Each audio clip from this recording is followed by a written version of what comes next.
Precinct 99 for the purpose of electing 2 nonpartisan council members to seat number 2 and seat number 4 to serve at large for the year 2019 to 2021. Voters must be registered with Lake County Supervisor elections on or prior to October 7th, 2019 at 5 p.m. Nominations to seat 2 or seat 4 shall be petitioned, signed by at least 25 qualified electors of the City of Tavares and must name the individual and the specific council seat sought. A candidate may qualify for only 1 seat. The petition, along with all other required election documents, must be filed with the City of Tavares City Clerk within the period beginning August 1st to August 15th from 12 noon, ending at 12 noon. Election packets may be obtained from the City Clerk from 8 a.m. to 5 p.m. Monday through Friday, dated the 17th day of July 2019. So now we're going to move on to tab number 3. Proclamation honoring Smokey the Bear's 75th birthday and Florida Forest Service. Smokey Bear's 75th birthday, August 9th, 2019. Whereas Smokey Bear turned 75 on August 9th, 2019, and whereas Smokey Bear has dedicated himself to educating Americans of all ages, and particularly America's youth, the future guardians of our wildlands, about wildfire prevention, and whereas the City of Tavares is devoted to bringing fire safety awareness to the citizens in order to prevent unwanted human wildfires, to maintain and protect human life, property, and our nation's precious resources. And whereas Florida Forest Services remains committed to wildfire prevention, educating more than 5,000 people in the City of Tavares. And whereas when the Florida Forest Service is not actively engaged in fighting wildfires, they are conducting prescribed burns, mowing and chopping vegetative fuels in high wildfire areas, reducing the threat of catastrophic wildfires. Now, therefore, the Tavares City Council hereby proclaims August 9, 2019 as Smokey Bear's 75th birthday and acknowledges the significant contributions to wildfire prevention made by the Florida Forest Service and Smokey Bear, and extends sincere gratitude to the many dedicated forestry professionals for their commitment to the people of our state. Approved by the Tavares City Council this 17th day of July 2013. Thank you very much, Smokey Bear.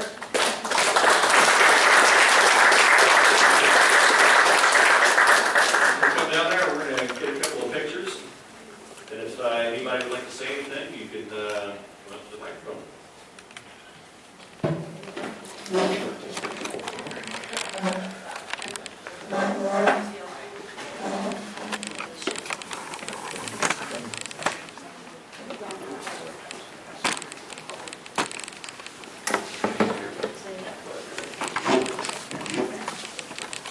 Happy birthday, Smokey.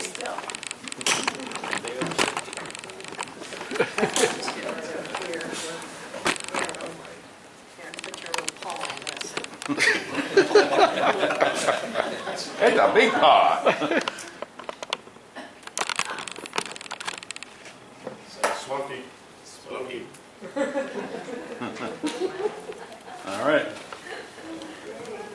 Can you grasp it?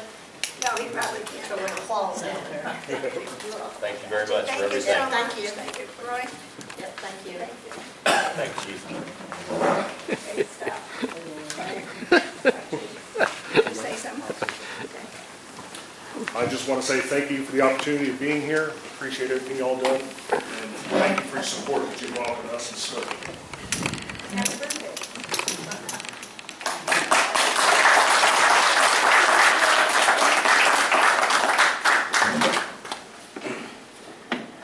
Thank you all very much for coming, and once again, happy birthday to Smokey Bear. We move on to swearing in by city attorney and disclosure of communication. Mayor President, judicial hearings today, Mr. Mayor. All right. We're going to move on to reading of all ordinance resolutions in the record. Ms. Newmack. Did we miss one?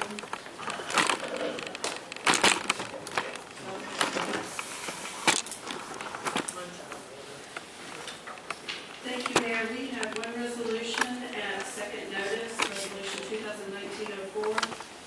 A resolution of the City Council of the City of Tavares, Florida, calling for a bond referendum on November 5th, 2019, on such other date as may be authorized by law within the City of Tavares on the question of whether the City of Tavares should finance the cost for designing, permitting, and constructing a performing arts center and associated parking garage in the City of Tavares by issuing bonds in a principal amount not to exceed $27 million, with interest at a rate not to exceed the maximum rate permitted by law, and by levying an ad valorem tax on all taxable property within the City of Tavares to be used for the purpose of repaying such bonds, providing for severability, repeal of prior conflicting resolutions and other actions of the city, and an effective date. Thank you, Ms. Newmack. We're going to move on to consent agenda. I do have a request to speak form for tab number 5. So I will go ahead and pull that. The council. I'd like to move to approve the consent agenda with tab 5 pulled. Second. All right, we have a motion and a second. Approve tab 4. Move on to tab 5, Slim Haywood Port Subdivision. Oh, my apologies. Thank you. All right, so we have a motion and a second. All those in favor? Aye. Motion carries. Trying to move this thing along.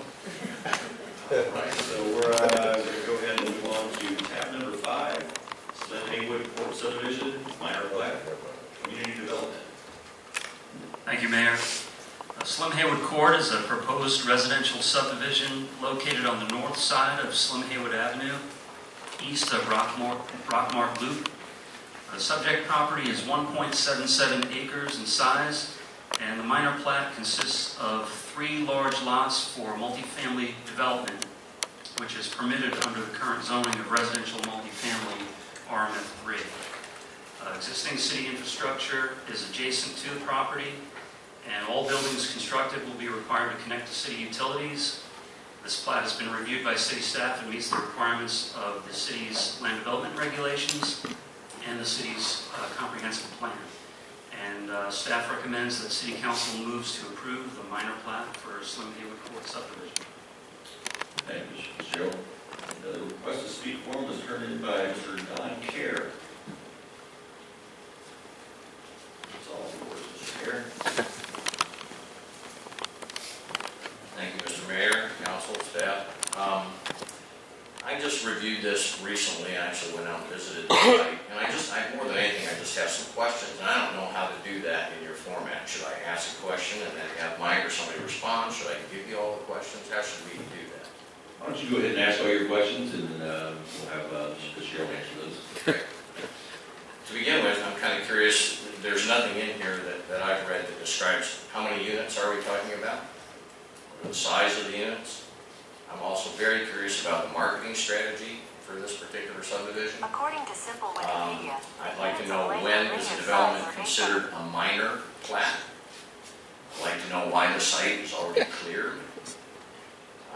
And I'd also like to know, I don't understand the rules just yet about when does an applicant need to post signs on the property to let adjacent homeowners know that something's coming. So I'd like a little color around that if you could. And then finally, I'd like to know inside the comp plan, the LDRs, etc., what is it that limits the number of multifamily units that can be placed in the city of Tavares? That's a lot, I'm sorry. Okay, let me see if I can sort through Thank that. you. I can help you with some. This property is part of the existing Shanty Nicaden project that is currently under development. It was cleared as part of that project. There is, on lot number 2, there is already a duplex that was permitted and CO'd, so there is a building already existing on lot 2.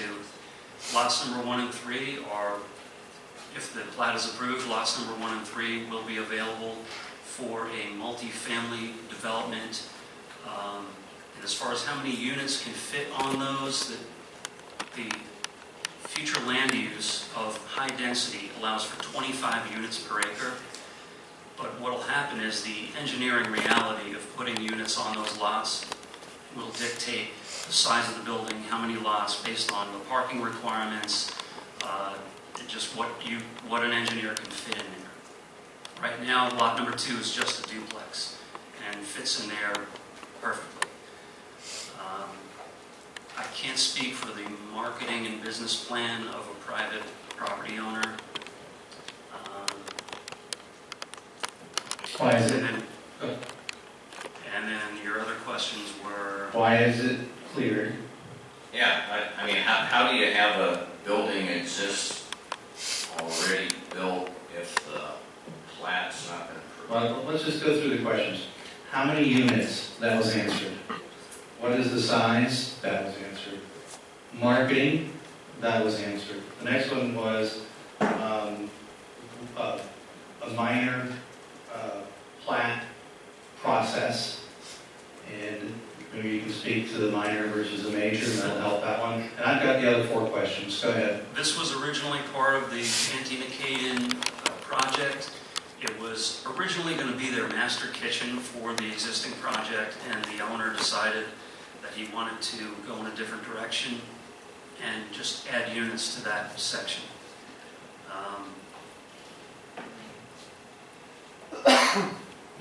I think a minor plat is a minor plat as opposed to a major plat is determined by the number of lots. I think it's six or less. Yeah, a minor plat is, I believe, 10 or less. 10 or less. And if you It's a have, little bit more streamlined process for a small developer that's not developing and doesn't need a whole lot of, there's no roads being dedicated, no significant infrastructure improvements, and we have a streamlined process to allow small developers to get in without having to go through all the rigmarole. They still have to meet all the same requirements as far as setbacks and development and density, but they just don't have to go through the full planning process. Okay, so this is anything but a small development, as we all know. I mean, there are literally hundreds of units on this site, so, well, not on this one. So I guess if you break the site down into multiple small components, then you can treat each one as a small plat. Is that correct? No, you absolutely can't.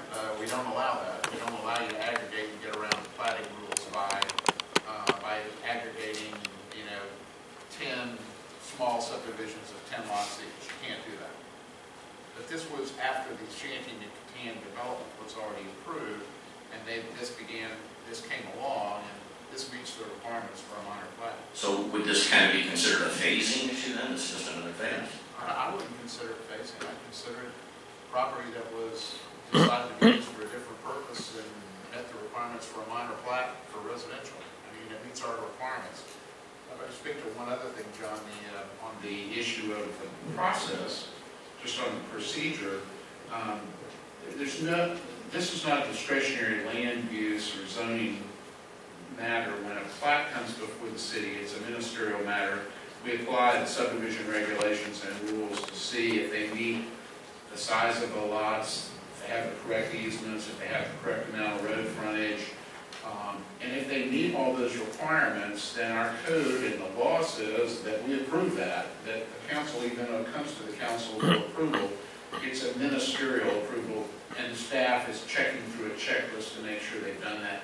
So they are not ruling on or answering or even addressing today land use or density or comp plan or anything. Because all that was done previous. Yeah, it's all been done previously. The zoning is not changing. Whatever the zoning was before still remains the zoning. They have to build something that's compatible with the zoning and the land use. They have to meet all the LDRs as far as setback, height restrictions, density, FAR, parking. I think the next question was, why did the landowner decide to clear the property? well, like I said, the property was originally going to be the master kitchen for the main development. Okay, I think the next one was, what are the posting requirements? For this not being a rezoning or land use change, there are no posting requirements. I think the next one was, comp plan, what limits the number of subdivisions that are allowed in a comp plan? Let me make one correction to something that I said. I think I said 25 units per acre. This is a moderate density of 10 units per acre. You're correct. And the question of what limits the number of subdivisions. I mean, I think the comp plan speaks for itself, right? The comp plan identifies, I'm not sure that there's anything that is in the comp plan that limits that. There's nothing in the comp plan or in the law that limits the number of subdivisions you can have in the city. Well, the comp plan identifies the number of acres that can be, that in multifamily, single family, and the current comp plan says that the number of acres inside the city of Tavares that can be multifamily is 4. I'm not familiar So the with comp plan the is. provision. Okay, I'll stop, but I appreciate your, folks, I'm just trying to understand what's going on. I mean, I sort of still have a problem with this, why is the building built for the plats? I mean, I'm just, these are I detailed can things. certainly answer that, Ron. The Okay. reason why there's a building there before the plat is because this was one single parcel prior to the plat, and the owner had every right to build a building on one single parcel. He's now chosen to come in and plat 2 additional parcels on either side of him, in addition to the one where the building is located. Great, thank you very much for your Meets and time. bounds description parcel prior to the plat. Now it'll be a lot and block description. And because it wasn't a comp plan amendment change or a zoning change, they didn't have to post. That's correct. Great, thank you all. Thank you. All right, council, do you have any questions? I do. I just want to make sure, Mike, that I'm understanding this right. This was already RM3 previously? Yes, sir. The zoning is RMF3. The land use is a moderate density land use, which is 10 units per acre, compatible with the zoning. All of that was established. So, yes. Yes. Thank you. Any other questions? Council, do you want to move on this? I'll move to approve. I'll second. All right, we have a motion and a second. Any more discussion? All those in favor? Motion carries 5-0. Move on to resolutions. Tab number 6, resolution 2019-04, Performing Arts Center and Parking Garage Bond Referendum, second notice. Mr. Brewery. During a special meeting held on May 16th, council requested the development and funding of a performing arts center and parking garage be decided by the voters of Tavares by referendum on Tuesday, November the 5th, 2019. During its June 5th regular meeting, the council approved the ballot language and authorized the city attorney and bond counsel to work with the clerk to develop a bond referendum. The first notice was presented to council on July 3rd, and now the second notice is presented before you for final approval. Back to you. All right. Thank you, Mr. Drury. I just wanted to point out that, I'm a big proponent of performing arts, and I do see the benefits that it brings to the community. And this Performing Arts Center, I see it as an economic driver. This just recently came to my attention. I do have a little bit of concern just going to a referendum this year. It seems to me that we might be better off pushing this off until the next election, when we have a presidential election, because I've done some research, and it seems like there's a very low turnout in these off election years.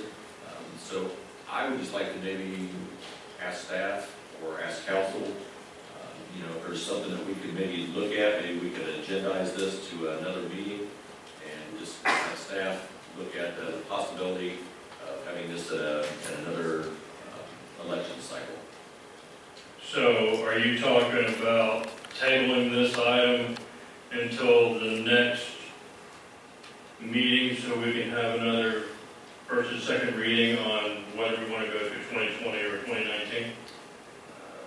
Mr. Williams, I have to ask you, if we were to, say, agendize this and have a little bit more of a discussion?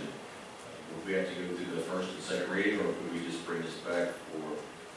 Yeah, I mean, I think this has been advertised today, it was advertised for the hearing today, so I think you're going to continue it, you'd have to continue it to a time certain, and probably in an abundance of caution, re-advertise it. The resolution doesn't have to be read twice. You all did that as a procedural safeguard and to give over adequate notice of what was going on.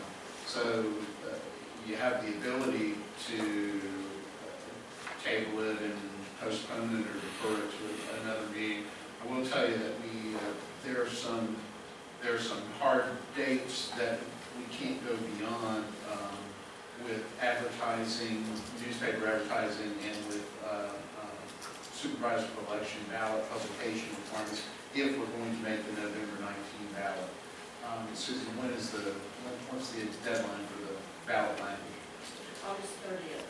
And the deadline for advertisements, do we have to advertise before that? Remind me. The advertising for the ballot language is the earliest is the 5th week before the election and then the 3rd week before. Okay, so we would, your hard date, I think, for approval is probably August 30th.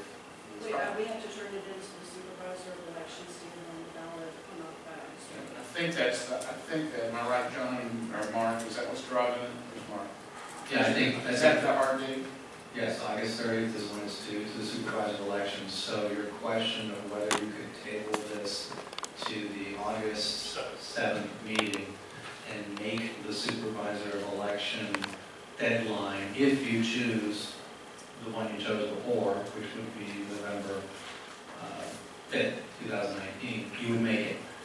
You could table this to your next meeting, make a decision, and then you could make it to a time. And still have the 19 option. Yeah.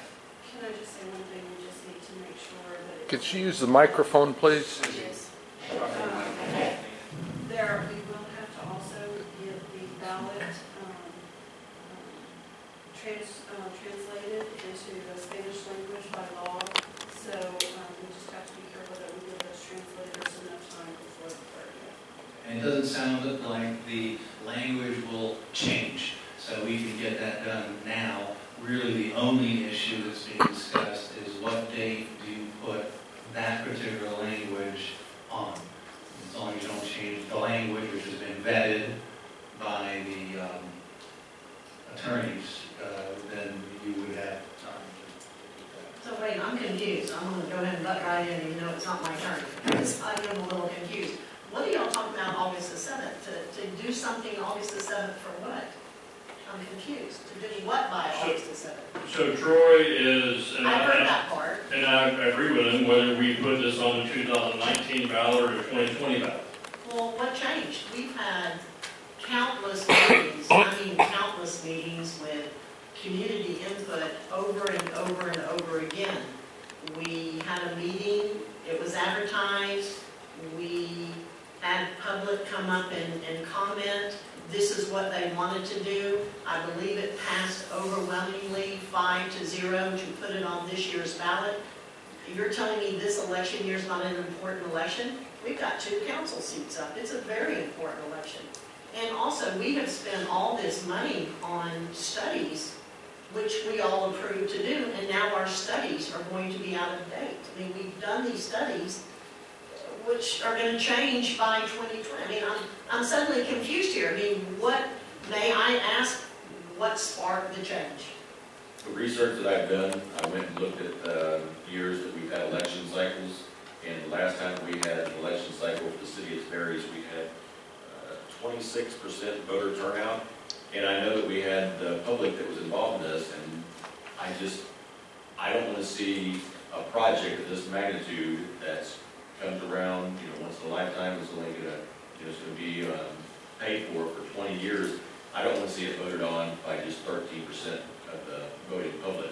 I know that when we had the presidential election in 2016, we had an 85% voter turnout, and I just think that it would be better if we had a large turnout to, decide if we want to go forward with the referendum. Well, I look at it differently. If it's important enough, they'll come out and vote, one way or the other. They're gonna come out and vote if this is what they want. You know what? And if they don't pass it, I'm gonna be honest, we liable to bring back something different next year. I mean, that's kind of the way we do it here. We rethink things, we hone in, we mold them into something better that's more palatable. It's just the truth. That's what we do. That's how you get things done. We have just worked on this for so long, and we've all voted on it. We've had all this public input.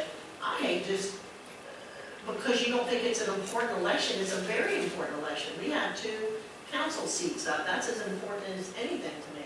I just think this is a mistake. We've come this far, and now all of a sudden at the 11th hour, we're going to just say, well, we changed our mind. I don't think we're setting the right precedents either, for the future. That's just showing, well, we can just, the council voted on that, but big deal. We can go talk to them and we'll get them to change their mind. I mean, I just say let's go for it, and if it doesn't work, we'll regroup.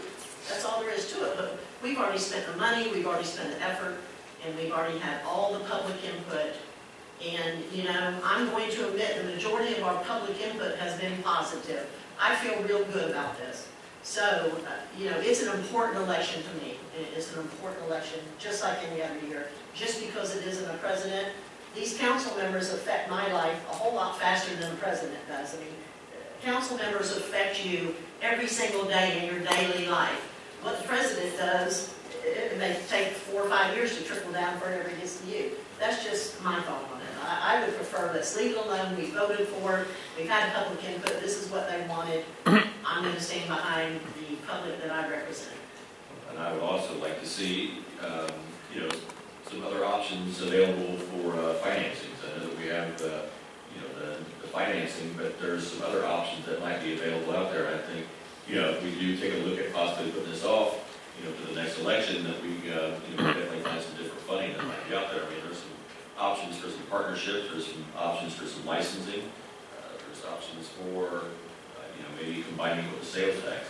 So I would just like to maybe get some more facts on what would happen if we were to push it off to the presidential election in 2020. So, Mayor, don't get me wrong, but I'm thinking that your motion or your suggestion was to put this off until next meeting to see if we wanted to do it either on 2019 or 2020. It gives the council enough time to really go out and talk to constituents, really think about it, and then it gives the constituents another 2 weeks to come back and say, yeah, do it on 2020, or no, do it on 2019. Is that what I'm hearing you say? Yes. Okay. So I'm hearing y'all say you didn't do your due diligence before the last vote. Is that what I'm hearing you say? No, what you're hearing me say is, I've had some phone calls with some concerns. You've seen the email or the letter from Lake 100. They have some concerns. Troy is absolutely right. We all know that a midterm election is nowhere near a general election, and I don't see anything wrong with trying to not do a knee-jerk. Let's just think about this for a minute. It's $27 million plus another $600,000 a year every year for the next 100 years. We spent money on the study. If it's going to be bad in a year, then we wasted our money anyway, because that building's not going to be built this year.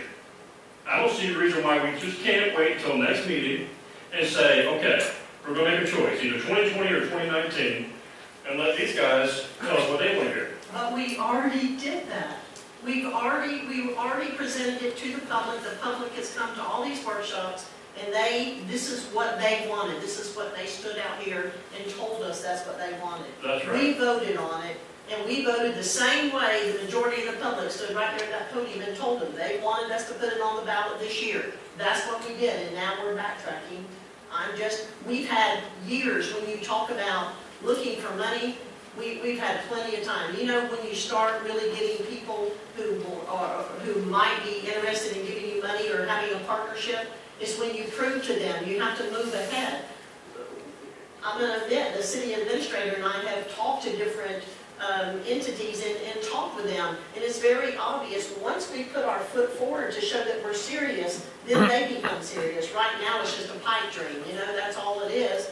And they're not going to waste a lot of time. But I just think once we make the first step forward to show that this is what we're doing, I believe more people will become interested, but as long as we just sit here and keep changing our mind, nothing positive is ever going to come out of this. Whether we get it or we don't get it, I just feel like we've worked on this for so many years, and it has been the topic of conversation in this council, again, for how many years that we've talked about it.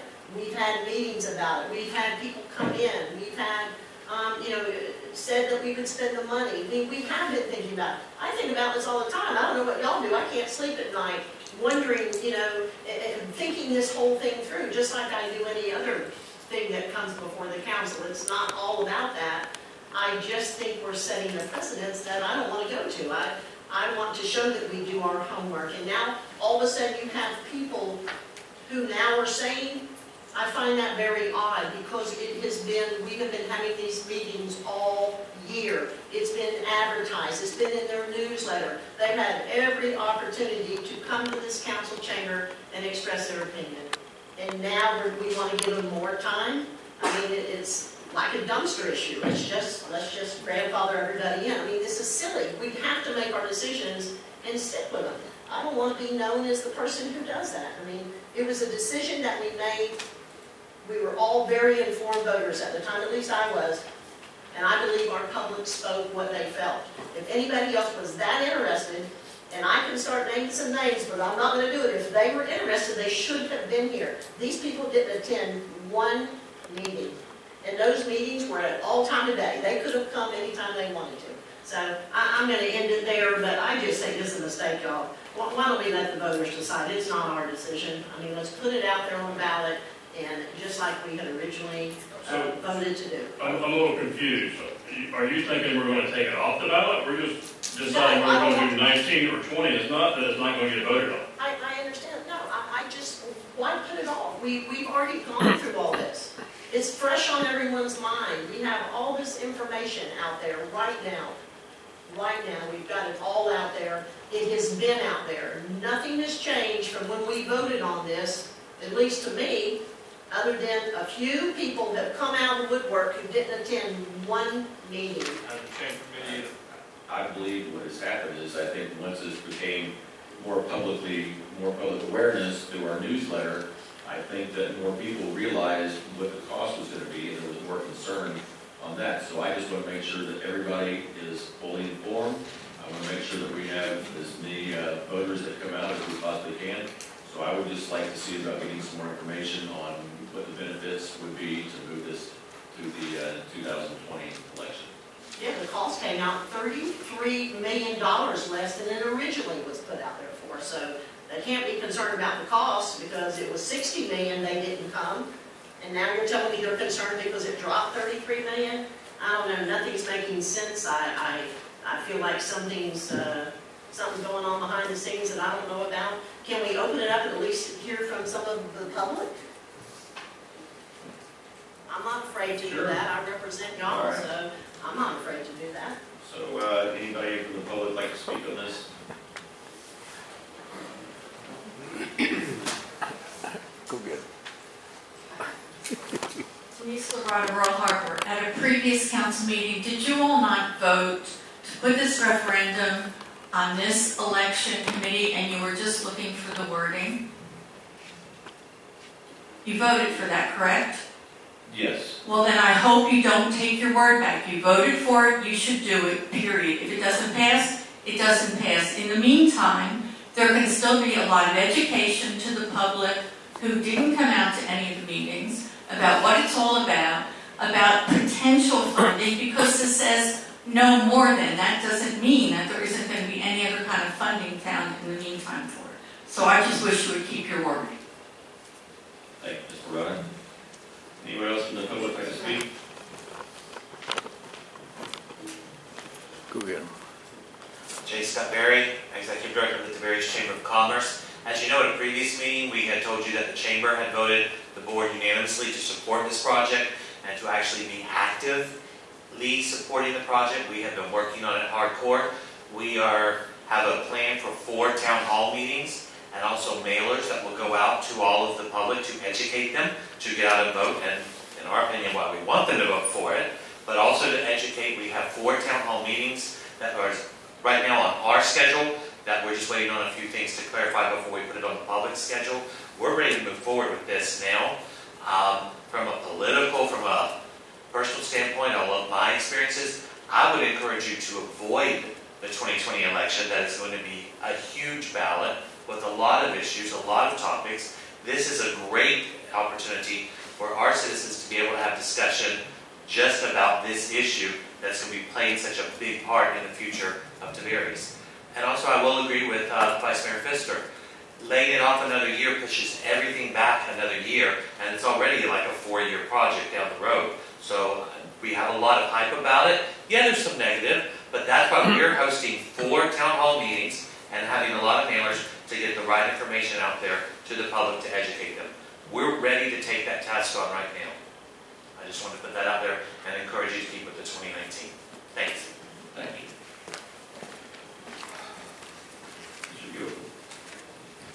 Van Shokum, 12619 Milwaukee. This kind of reminds me of situations when I've gone to the final budget hearings, the second one, and then all of a sudden somebody shows up and says, well, I didn't know about this, and I didn't research, and everything else, and you're coming in with this at the last minute. And I think that maybe that kind of dilutes the momentum on this, and I think just having seen and actually supported city councils where they go through all these hearings like their budgets, and you have budget hearings, the county has something like 12 of them, and they go through them and people don't show up, and then all of a sudden the last second hearing in September on the budget and the millage rate, people come in and they're all unglued and mad about whatever the proposal is. And I personally say, well, you should have been there earlier. So I think this decision should have come up earlier rather than waiting until now. Just my advice in watching a lot of different meetings and how it kind of aggravates people. And normally it's the city councils in that case, but in this case, the people who all think this is going along, and you just heard the chamber, I'm glad they're having 4 events that are going to be open to the public so that we can come in and see more about that. So that's my recommendation, is you go ahead, and I agree with Lori. Thank you. And besides, I don't have to pay for it. My name is Diana Ayton, 714 North St. Clair Abrams Avenue. I'm wanting to let you know, Mayor, that I'm in agreement with Vice Mayor Pfister that we should need to move forward and have this on our ballot. Thank you. Anyone else? All right, I'm going to go ahead and close the public comment. Any other council members? Mr. Tees? Yeah, I want to just go ahead and say that I agree with Mrs. Pfister. And I think what makes this election important is the fact that there's a referendum on it for $27 million affecting the city of Tiberias. So if that doesn't compel folks to come out, the idea that we should wait till next year when folks will just stumble upon it, they're not going to be an informed voter at that point. And that doesn't seem like the best idea. From the first moment you brought this up, Mayor, in my mind, the first thing I thought of is if you came into a different setting and asked for a continuance, you would have to show just cause why you wanted that continuance. I haven't seen just cause demonstrated to delay this. Not seeing that, I agree with just about, well, probably every word that Mrs. Pfister has uttered on this matter. I think that we include, and I mean we, the citizens of Tiberias, this was properly noticed, we're ready to move forward. I haven't seen just cause to delay it, so I agree with what Mrs. Pfister has expressed. Okay, I just have a couple questions, some just to pique my interest in something that someone asked me. The reason we're doing ad valorem is because we've already pledged the sales tax to the public safety complex, correct? Okay, so we can't use sales taxes. And just because I don't know, do we still have the same ease of voting in 2019 on an off-year election, like early voting and all of that, or is it more limited than a larger election? Just, I don't know. Every election. Is it the same every year? Okay, that's my only, everyone can leave work whatever day they go vote, so. I don't know if you can leave work. Well, like,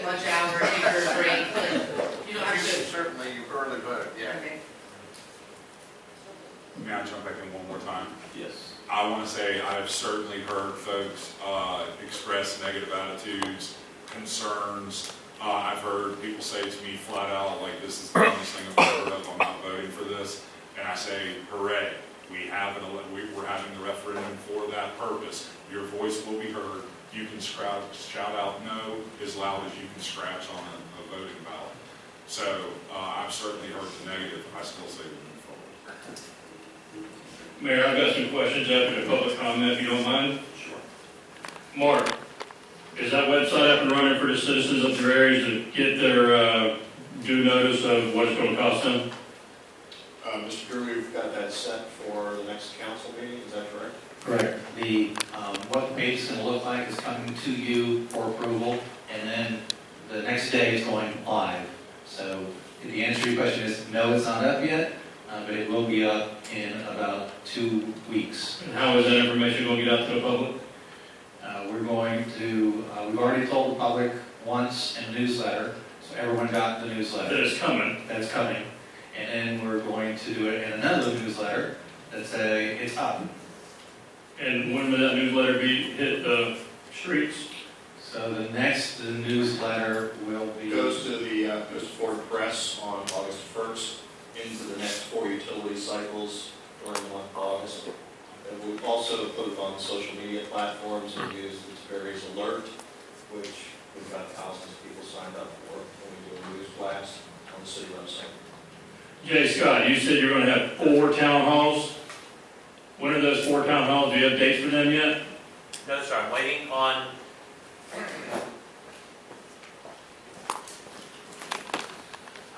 confirmation from the supervisor's office on the drop date for the first mail by vote, by mail, what we used to call absentee ballots, because I want to make sure all the town halls happen before that date. So that's what I'm waiting on right now. We plan to have 1 town hall, hopefully, in Lake Francis, 1 town hall, hopefully, in Royal Harbor, and 2 at our Civic Center. 1 during the day and 1 during the evening, to allow for everybody to be able to get good information. So 1 going to be in Royal Harbor, 2 is going to be at Civic Center. Where's the 3rd one? Lake Francis. Lake Francis. Just looking at the voting blocks that are in, looking at the same numbers that Mayor Singer's been looking at, higher percentage of voters in those 2 communities that turn out all the time. So we're trying to get the word out to everybody. So are you confident that you'll be able to inform the public as much as possible? We have a pretty strong strategy. I've worked on it with a number of other strategists and operatives to put it together. Yes, sir. We are also looking at the hopes, but we just literally found out 2 days ago from our chamber attorney that we can launch an actual full-scale campaign with mailers and signs and all kinds of things promoting it. That would be definitely something different. That would depend on the money coming in. But the town halls and 1 mailer to inform all the residents of the town halls, that's something we're already committed to. Okay, so I know that the Chamber of Commerce is for the project, but is each town hall going to be non-biased, flat, just tell what's going on? The idea behind the town hall is that we would have the representatives from the city who would be there to say, this is what it looks like, this is what it will cost, this is where it will be. The second part would be some presentation saying, this is the economic impact of a performing arts center on communities like ours, this is the cultural impact on them, and this is why we have taken a stand encouraging you to vote. That's the purpose of it, is to try to get them to vote for it, of course, because that's what we're doing. But we are presenting all of the education, flat out, honest, not filtered, not biased. And I think Mr. Stevenson made the best argument tonight about this is a referendum with not very many items on the ballot. There's going to be, as Scott said, there's going to be a bunch of items on the 2020. People might get confused. I just want to make sure that our citizens understand I'm not for the project. I just want to make sure that the citizens understand the cost impact of this thing. And that's the reason why I was willing to go to 2020. But if you think, and with Mr. Stevenson's comment and yours, it makes perfect sense. Maybe y'all change my mind. Well, and we are committed to putting out accurate information. We have done a lot of research over the last year. As long as the city's been doing this over the last year, 2 years, I've been doing it along with you on my own. We have a lot of documents, we've shared some with Mr. Drury and with the city, economic impact studies done all around the country, comparable to the size of our town. We see the economic impact from an arts center on a town like this, and we are willing to stick our neck out on the chopping block because we believe it's that positive of an impact. Thank you. Yes, sir. Can I go again? Mr. Drury, you know how we have the catwalk by the between the jail and the courthouse, and we advertise things on there? Perhaps we could put a sign up. Perhaps we could create and put a sign up, encouraging folks, come vote in November on this important issue. Whatever the right wording would be on something like that. We can give you a proposal to put a sign up there that says, voting into various such and such a date, that kind of thing, if that's what council would like. It would help get the word out. And then, what that made me think is maybe we should think about something up on 441. I don't think we have anything other than placing some temporary sign. What is it? Chief calls it trash on a stick. Maybe we can come up with something like we were talking about these electronic signs and stuff. Maybe for things this important, we put something up on 441 so that we capture tons and tons of folks driving by to inform people. We can give you some options. Thank you, sir. I'll make a motion for option 1 for council to approve bond referendum resolution 2019-04, calling for a bond referendum to be held on Tuesday, November the 5th, 2019 with ballot language. I'll second that one. All right, we have a motion and a second. Open it up for discussion. Any more discussion? Let me just say that in the beginning, I said that I am, always been a supporter of the public art, the performing arts. I wanted to make sure that all the citizens had the ability to vote in this. So when I started looking at the numbers, like I said, I looked back at when we had a citywide election, we had 25% of the voters that showed up. There were some great points that have been brought up here. I just did not want this project to go through with a vote or not be approved by a vote of 13 or 14% of the residents. So I wanted to have some more information brought to us. We do have a little bit more time, and that's why this is the second notice. It's not the final notice. We did have a little bit more time that we could have got some more information. And, I think that we could have maybe looked at some other finance options because, that was the calls that I got from the residents. Once they got the newsletter and they saw what it was going to cost them, they were concerned. And yeah, that's true. I mean, they could have been at these meetings. But there's a lot of residents out there that were not informed until now. So that's why I wanted to make sure that all the residents were completely informed. They knew what the referendum was all about, and then we had a larger turnout come the next election cycle. So that's the reason that I wanted to bring this to council's attention. So I just want to make everybody aware of that. So I just want to let, we do have a motion and a second. I'm going to go ahead and, yes. I guess my only question is, even if we submit forward this year to the ballot, if we're able to secure additional funding or have private resources, we can always reduce the amount of what we borrow, correct? Yeah, so you can go less but not more. All right, so we have a motion and a second. All those in favor? Aye. Opposed? Aye. Motion carries 4-1. We're going to move on to ordinance public hearing. First reading. We have nothing on first reading. And nothing on second reading. Move on to general government. Tab 7. Christmas lighting design concepts. Thank you, Mayor. Thank you, Council. Thank you. I'm on vacation. I came in for this. I've left a mess at my house cleaning out closets. So be kind to me. I'm kidding. Thank you for asking for this to come before you. A couple of the council members asked last year, after the lights were up, they'd like to provide some input and some ideas of their own for this year's lighting design. So I've asked our representative from Christmas Designers to be here. He'll be presenting some thoughts to you here in a moment. But I want to go over the way that we approach this, because as you can imagine, designing anything, you can go in 1,000 different directions. Put lights on this tree, no, put lights on that tree, put them on. So we've tried to bring it to a place where it's more simplistic to get the full idea of what our thoughts are. The budget going into the next fiscal year currently is $180,000. Last year it was $175,000. We've added an additional $5,000 for miscellaneous changes. What we thought would be interesting is to get your ideas on maybe some light color changes. Last year, as you remember, 252 palm trees were lit on Main Street, white lights, red tops. We could change that up. We also lit Ruby Street. We lit many things in Wooten Park, down by the pavilion as well. This year we're adding the prop shop. We haven't lit it before, so we're reducing some lights down here so that we can add lights to the prop shop. We could add the eco park. I mean, we could add the retention pond.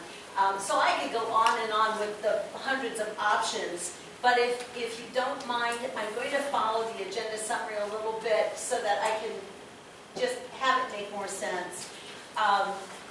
So what Joe is going to present is really a visual presentation of what we did last year. Then he's going to show some options as add-ons that you can elect to choose. And the add-ons on page 2 of my agenda summary really are outlined as added things. So the vertical cluster lights that they could add, it doesn't make sense to you now, in a visual presentation it will. The visual cluster lights that he could add to the big oak trees in Wooten Park is an additional sum. He could add decoration in the eco park. I've listed out what that additional sum is, where you can elect to not pick any of these things. And we could just go with what we did last year. An additional add-on to the entrance sign at the 441 retention pond. That was suggested by a council member to add lights to that entrance sign. That's an additional sum of money. Also, we could install a lighted seaplane in Wooten Park. Again, when you see the PowerPoint, it'll make sense. Then the things that we've added on that are just absorbed into the project is asking if you'd like to change the boots on the palm trees to a different color, add lights to the prop shop, I said that, and add the conical shaped trees that are at the entrance to City Hall will be added. And then a photo prop in the square we had last year, they're throwing that in as an added value item this year. We're a good customer for them, and we have such a great relationship with them. And Mr. Singer, you had asked about the Christmas tree in the square. It's currently a 24-foot animated tree. It moves and it dances. If we eliminate an animated tree and we go with a fixed lighted tree, we can get a taller tree. So that's just no extra charge, they're the same price. So I wanted you to consider that too as something for you to choose. So essentially I'm looking for you to pick and choose from the list in your agenda packet of the $5,000 additional that we will be adding to the budget, unless you cut it from the budget, that's your option too. Whether or not to add the eco park, and in the Christmas lighting program, do you want it to be traditional Christmas colors, which are red and white and green ornaments, or do you want something else? So, Joe, I'll invite you to the podium. You can begin your presentation. That did not go as smoothly as I hoped. Maybe his visual aid will make more sense. Thank you. Good afternoon, everybody. How's everyone doing? Good. Ready for some Christmas in July? Yes. All right. Pat, we're going to work together here with Mike. This is going to give you some ideas of, basically what we're going to show you first is what we've done in the past. We're going to start in Wooten Park. This is just going to give you a visualization of what is currently done in the park now. And you can move to the next photo, which is, this is the pavilion, what we are currently doing over there. It shows you the exterior and the interior as well. Here at the train station, here's just a photo of along Main Street here. Main Street. You can see the impact of looking down from the train station down to the freedom flag. It's such a strong image, I believe. This is showing you the current tree that you do have. It's a RGB tree, to which Tammy was saying that it does. What is that? The ornament? It's Oh, a. the wine cork thing. It's actually a photo op. On the front of it, it has a hashtag to berries, which we can use for social media, for Instagram or Facebook. And here's some photos of the freedom flag area. And here's a overlook of everything including Ruby Street. So this is what we have proposed for additional holiday options. The first one is going to be currently you have a 24-foot RGB Christmas tree with the topper on top of it, which is a 4-foot topper, which makes the tree 28 feet. We're proposing, if you would like to switch the tree to a standard warm white tree, a 3-foot tree with a 4-foot topper, making an overall height of 34 feet. And there would be no charge in between the two. Here in Woodland Park, we had suggested add some cluster lights to all the trees. So you can see the before of what is current, and then the additional would be new for 2019. Yeah, Ecological Park, this would be the first year doing anything there. We're just putting garland wraps and all the lighting poles there. And here at the entrance at 441, adding the warm white lights with the blue lights to match the various colors. Can you go back one? There we would be doing the 3 Sylvester palms, lighting the fronds on those, and then the sable palms that are behind them, it would be blue collars on those lights. Thank you. And here adding to Wood Park would be a glittered mesh lit seaplane, which would have the daytime aesthetics and as well as be lit up at night. Here with the palm tree lighting, here's some color options. We have red, green, and blue tops. Is that for Main Street or? This would be for all the trees.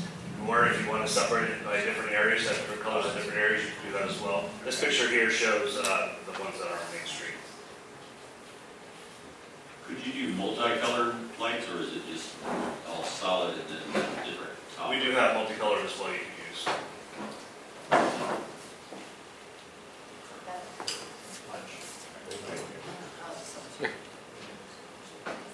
Now we should start over.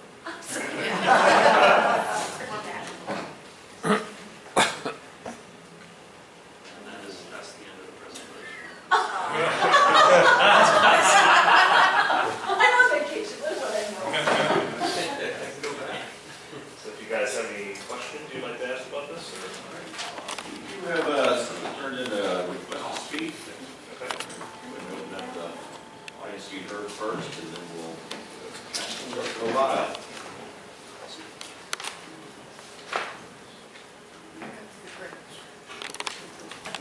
She forewarned me. I asked her to not to take it personally. Denise Lorado, Rural Harbor. I think that if you're going to be adding 5,000 type of budget, that you could do a few tweaks on what was currently done and add the eco park in without any additional cost. Personally, last year, all the palm trees on Main Street that were red and white gave me an enormous headache when I came down the street because it was, I have sensitivity to lights and it was too much light. Although it was very pretty, it was just too much light. Also, I think you should change the color scheme.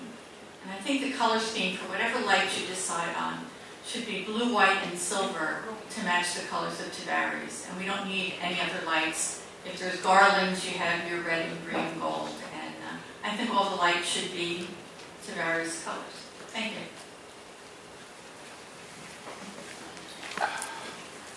Anyone else from the audience?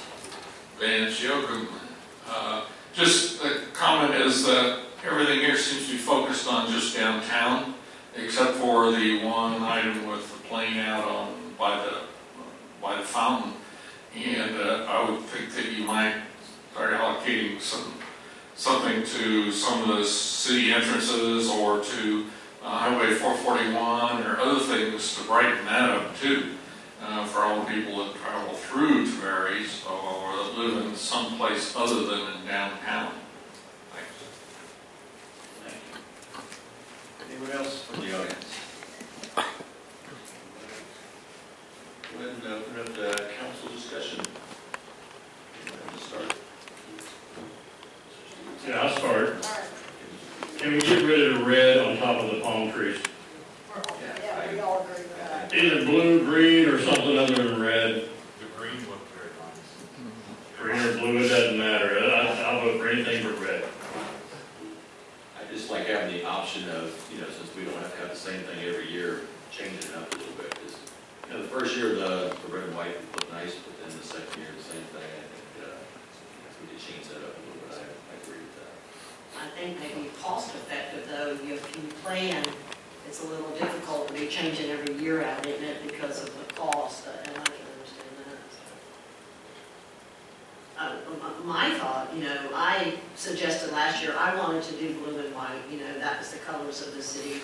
I wanted to be known. I had gone out and actually last year went to a place called Brook Green Gardens up in South Carolina and looked at their lighting display, and was just very impressed with these solid colors, or two colors, and I thought that would make us more unique and we would stand out. If we just, this is the colors, oh, let's go to the berries, they have the blue and white lights and they're just absolutely beautiful.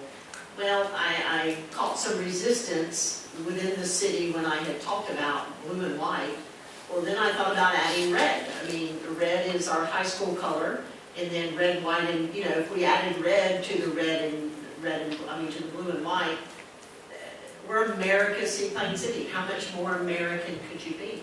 So if we were the America's Seaplane City with the red, white, and blue lights, not only would we show our patriotism, but it would be a beautiful display. So that was just my thoughts. Either blue, white, and silver, or red, white, and blue. I mean, that's what I'd like to see. That's what I'd like it always to be. And we could build on it, but I just think people would talk. Oh, have you seen the red, white, and blue, or the blue and white, whatever we decide on. I would like it to be the same all the time, and I would like it to be different to where we stand out because that's the colors we have. I also like 441. Well, I'm going to jump in. Since I grew up here, part of the magic of coming to Tavares as a kid is that the Christmas lights are awesome and they're multicolored. It's not for the adults, it's for the children. Yeah. So I want to make sure that we're not just speaking what we prefer aesthetically that we would like it, but also to the needs of all ages. And even if we did, the downside is if we do red, white, and blue, then it just seems out of touch with the holiday. It seems like we're celebrating 4th of July and Christmas. And I just like Christmas lights period, so I'm excited no matter what. But that is the comment I've heard from other people from the roundabouts that's right by the courthouse, and I happen to work at the courthouse and get a lot of people talking. Nope, I'm always for more Christmas lights, so I'm still, and we already talked, James and I, that we like the Charlie Brown lights, but those are really impactful, so. One more statement to you for what you said. What if this was something I noticed up at Brook Green Gardens, and if any of y'all get a chance to go to Myrtle Beach, South Carolina, and go to Brook Green Gardens, it is worth the drive, and it is absolutely beautiful. I went there on the day it opened, December the 5th or 6th, I don't know what day it was this past year, and it was 30 degrees, and I walked the whole thing, and I'm talking about millions and millions of lights. But something they had done is they had certain sections that were for kids. So you could take different sections and you would, like I could see maybe in the square by that Christmas tree, I noticed last year I've taken pictures of buses where the kids come, on the buses, and they would get their picture taken in your little ornament thing, and they were just oohing and all over the tree. So it would be cute to have something a little more childlike there, I think. But you could divide it up if you wanted to go with solid, with the certain colors that have the children's areas where you would put the children's special things, you know, the moving things and stuff. Students? I love all the Christmas stuff too, the lights, I don't know if I like all the colors, I don't know how you choose, I don't know who makes that decision, but I'll agree with anything.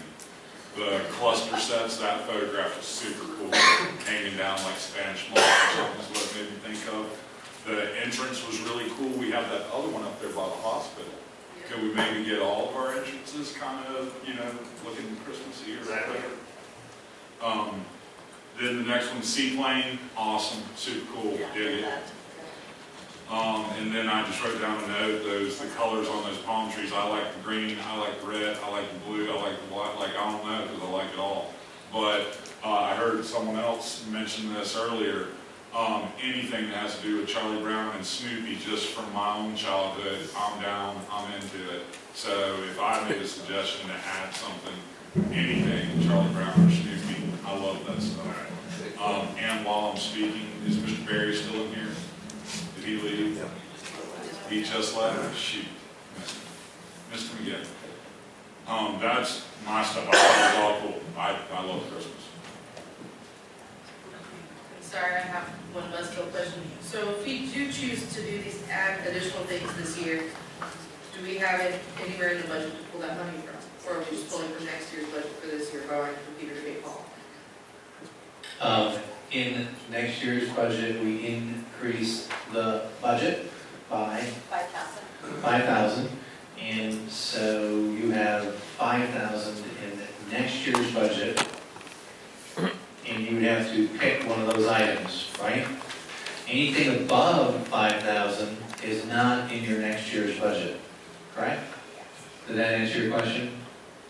So we would have to pull from reserves or somewhere else in the budget for this year to add these on? You'd have to cut. I know, don't have a heart attack. Yeah, you either lower the reserves or cut another item. Right now, the budget that was given to you 2 meetings ago has an increase of $5,000 for lighting. If you want to go beyond that, you would need to amend the budget and say, based on our meeting today, we would like to add everything. And then we would have to cut things from the budget, raise the millage rate, cut items out of the budget, or dip into reserves.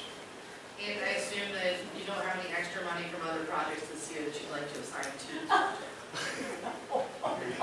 But some of those fellows might. Yeah. She pointed the finger.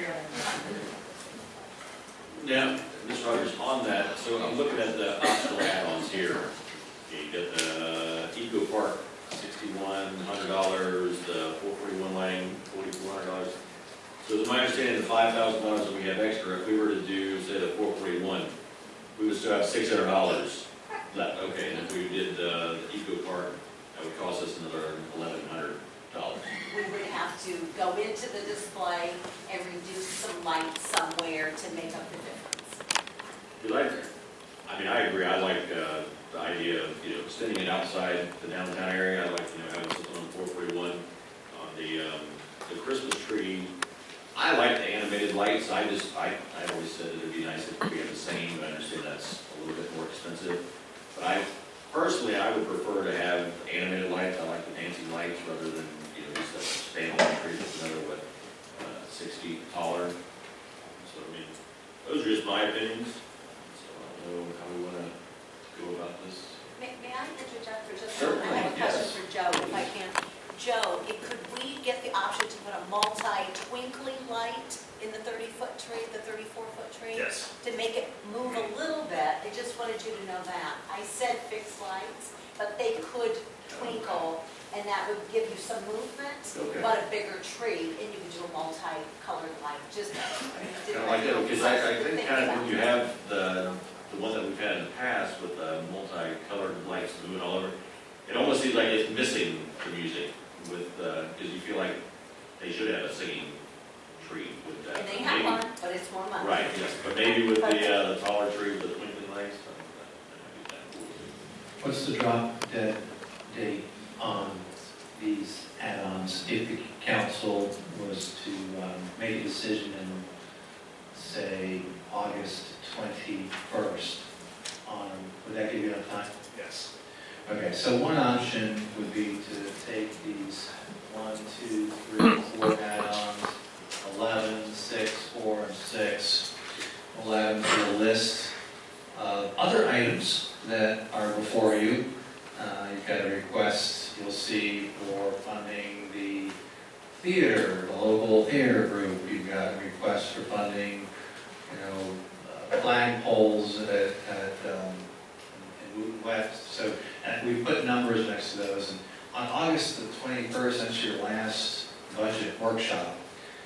Before your public hearings, you'll have some tough decisions to make. We will also have additional funding from the state revenues nailed down. So there might be a little bit more additional state shared revenues for the city. That will bring some additional dollars. So one option would be for you to select the items that you like here and bring them forward through the budgeting process. And it would be before you on August 21st for a final vote. Of course, you get to vote again on it on September, first meeting in September, and again at the second meeting in September. So you'd have 3 times to tweak it. Would y'all think, just so we can try to get this narrowed down, what do y'all think about going with just, say, the blue and the white, the long hanging, and then where the children's areas are, where the animation, to do those in the multicolored? What do y'all think about that? I know everybody likes the multicolored, but I'm still trying to reach for a theme. I'm still trying to connect with our branding, We're branded, our colors are blue, white, and silver. I just think that's a really cool effect when you go look at pictures. What do y'all think? Because if you don't like that, then we'll move on. I'm just wondering, could they maybe get us something back where they just show us? Because I love the palm trees that you did with the white and the blue bands. I thought that was beautiful. And they are at the sign, the blue and white seems to match. It flows so nicely, but then in the other areas for the kids, around Wooten Park, there into Berry Square, now those, the multicolored and the animated. It's just the thought I was having to try to go with the branding. I like multicolored lights, but the only thing that I didn't like about last year was the red lights on the palm trees. So, but the blue, did you like the blue? Yeah, I like the blue. The blue looked really good. My suggestion would be to do only the entrance way this year with the blue and white, just so you can get an idea of how you're going to feel about it. Because some people love it. Once it's up, you might be like, this is not for us at all. It might send you in a different direction. So I would suggest... What do you call those lights hanging down? Those are cluster lights. The ones that hang straight down look like... Correct. That's what they had all at Brookgreen Gardens. I can show you all some pictures, and I thought I had died and gone to heaven. It was the most beautiful. As an adult, Christmas is still for an adult too, but I'm just saying that was the most magical area, is where those lights hang. Those are my favorite. I mean, I love to see all of Wooten Park, just nothing but those. I know it's a lot of money, but that was stunning, absolutely stunning. It's very nice. All right. Any other questions, comments, concerns, discussion? So, sound like maybe we'll just figure this out. August 21st, we'll have. Let's talk about, because we have 3 things to decide. One is, are you removing the red toppers on Main Street? Maybe you could make a motion in a second, remove the red toppers on Main Street. We'll be done with that one. The next one is, you want to go with blue, white, and silver as our main theme. Not multicolored, no green basically. You want to go with blue, white, and silver as the theme, and dispose of that. And then the third is to bring the 4 additional items forward through the budgeting process. And make a final decision, looking at what it's competing against on August the 21st, with a chance to look at it one more time, twice, 2 more times in September. So the first item might be, you want to get rid of the red toppers on. We already know that, and we all agree on that. So that's a yes? Yes.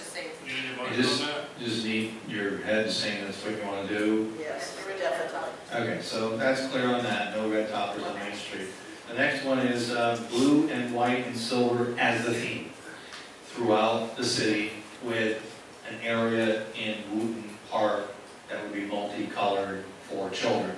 Maybe the square too. I think the square needs to be, because the square is really for kids. So themed, again, blue, white, and silver is your palette, it's your base throughout the whole city, everywhere. Yeah. And then you're just going to have this multicolored in the square and in the park. With the animation. But I honestly do think you should do 1 year, just, if you do decide to do the blue, silver, and white, I think you should try one area first before you do the whole entire Like you thing. said, the entryways. Just do the entryway for 1 year, just make sure it's something that you like, because it's a completely And Main different look. Street though, and just Main Street, with the white and the blue on the top on Main Street, but then all the other areas, not. I'm thinking maybe you should do it You're different. right. I think what, if I'm hearing you right, just change the red to the blue on the palm trees, right? I would And suggest, keep everything else the same. I would suggest do a different color than the blue on Main Street, just because it's a completely different look than what you're used to. And that's what I'm suggesting, if you start out with the 441 entrance, just to make sure it's something you would like to move forward with. What's another Keep color? red on the palm Maybe trees? a multicolor? We could do multicolor, we could do green, we could Do do. you have that picture again that you showed us? The red and the green. You had a picture that you showed us, didn't you, that had the blue on the Correct. top? Can you blow, can we see, I thought it was just a line. Will you turn off the line? Maybe a multi-colored would be more pleasant to everyone. Or maybe another option we could do is you can come back and we could pick 5 trees and do 1 tree with each different color, so everybody can vote on it that way. I still like the blue, I do. I like the blue because it's who we are, it's our branded color, the white and the blue. Could we have alternating colors down the palm trees? You can do that as well. So you have made a decision not to have red, Yes. and now you're going to go to the next step, which is what colors you want. So you need to give him direction on whether you want alternating colors, green or blue, We also have for Main Street, a yellow, which is like yellow gold. or yellow and gold. I want multicolored alternating colors myself. I agree with our theme, but I still, it's Christmas, I want to keep Christmas Eve. We go with the theme, our entrance. As long as it's not red. As long as it's blue. So we're sitting here doing the same thing. Right. So it's probably, because this is a big deal, this comes out, and then people have, opinions on it, and talk throughout the community, and they're very strong opinions. So Absolutely. I think y'all need to make a motion on what you want the toppers of Main Street to be. Multicolored, blue, green, obviously there's not a motion for red, but y'all need to make a motion on this, and then that way, when everyone's concerned about Christmas, we can just say, y'all talked about it, you voted on it, you discussed it, and you moved on. I'll make a motion that the trees be white and with the blue on top. I'll second your discussion. So, you showed us 3 pictures here, a red one, a green one, and a blue one with 2 different trees. Correct. So I'm assuming that you can Photoshop a line of our palm trees with what it would look like alternating colors, Okay. and what it would look like which is blue. Because for some reason you're a professional Christmas light guy, right? And you're kind of concerned about the blue for some reason, and I don't know why you're concerned about the blue.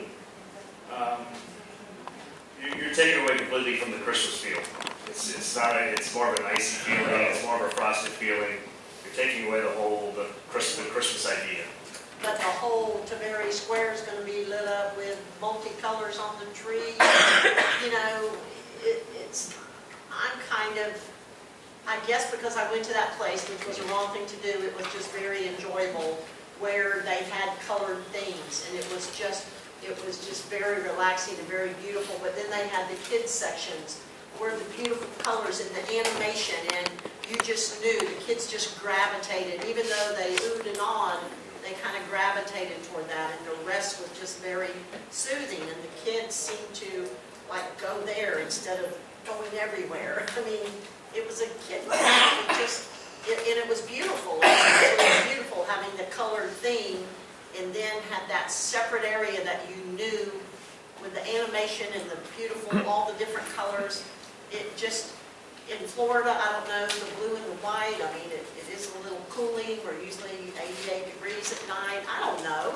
I love the blue and white. I think the blue and white is just, it's nice. It's very, very nice. But I understand the colored for the kids. So that's why I would like to see the entryways in Main Street be blue and white, but then the park, and then the square with the beautiful big tree with all the colors and a lot of animation going on. That's just my. So would it be too much trouble to ask you to come back to the next council meeting, August 7th, with some renditions of what, other than just, because right here you got solid colors, so it looks to me like you're okay with solid colors. And blue is part of it, so you give us that option. So I know some of the council members want alternating colors other than red. Okay. And two of us kind of like the blue, as long as it's just the palm trees are blue and white. I mean, I don't want everything blue and white, just the palm trees are blue and white. I kind of like that, but I think if we had a visual of something more than just these, it might help. Okay, so we'll come back with new photos for you with different colors and showing you more trees. Can you run your eye across the screen though right now and say you're driving, there's two blue, now we got two green, now we got two white? It's going to get that red back in You're there. asking if you want to see other color options as well, the multi and the yellow as well, or? Let's just be clear here for one thing. Alternating colors, meaning one tree is blue and the next one is green, is different than being Christmas multicolors. So let's just be clear that we don't mix up alternating colors with multicolors.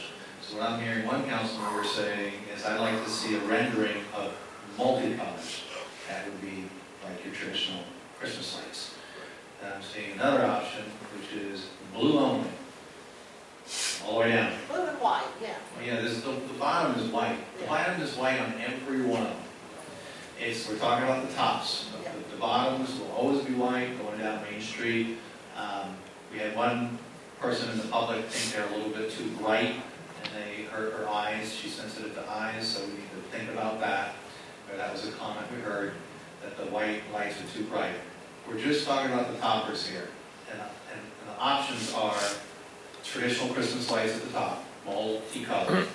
The other one is alternating tree colors. There's a solid blue, solid silver, solid blue, white, or whatever you do at the top. And the third one, I guess, was all blue. Right, so kind of three options. Alternating Christmas lights, or all one color. That's what you want to see at the next council meeting, and you'll make a decision on it. Yes. So, and the rest of the whole city, other than Main Street and the front entrance, is what you normally do with your creativity. Sounds like you're all good with him doing his traditional thing we've done in the past, but expanded. Yeah, just for focal points, you know, and I think that's another reason why I like things being a little more subdued with just the white and the blue. You know, you're kind of, and then you have your focal point, you know, where you're getting to the focal points, and you're not so busy getting to that. It's not taking away from that animation. That's why I kind of like the lesser colors. And Ruby Street is what you recommended, right? The only streets I'm hearing them saying is Main Street And the entries. and the entranceways. Or gateways. They like control, final decision on those colors. The rest of the city is what you and Tamara have come up with, and then on August 21st, they're either adding 1, 2, 3, or 4 additional areas. So the only thing we need back from you is a rendering of Main Street with 3 options, probably 4 options. Correct. The gateway, matching each one of those options. Okay. Are you doing Main Street, you're doing the gateway. If you're doing Main Street, you're doing the gateway. And then on the 21st, they will either select 1, 2, 3, 4 options. The rest of the city is what you did last year, and you're enhancing this year. And we're either going to add those beautiful, what do they call them? Clusters on the 21st or not. Okay, perfect. All right. Currently, we have a motion and a second for the blue toppers with the white bottoms. We can take that away since our discussion. Should vote it down? Yeah. We got a motion and a second, we're in We can vote discussion. it down, yeah. All right. All those in Well, I can withdraw it, he said, so I'm withdrawing. Okay. Withdraw. Okay. So we have, so we can come back to the next council meeting. Yes. Not here. Any more motions? Yes. Can I just add one thing while we're still on this? While you have those 3 photographs up, Mrs. Pfister, would you show us again how you drive down Main Street? That demonstration you did earlier. Now that the lights are on, so we can see it. Was it something like this? You can't drive that thing like that. All right. Well, thank you very much for the presentation, and we look forward to seeing you next time. Thanks again. Thank you very much. I was just trying to get it all you. All right. We're going to move on to tab number 8, Steamboat Cruise Inc., lease agreement, economic development. Mr. Tweedy.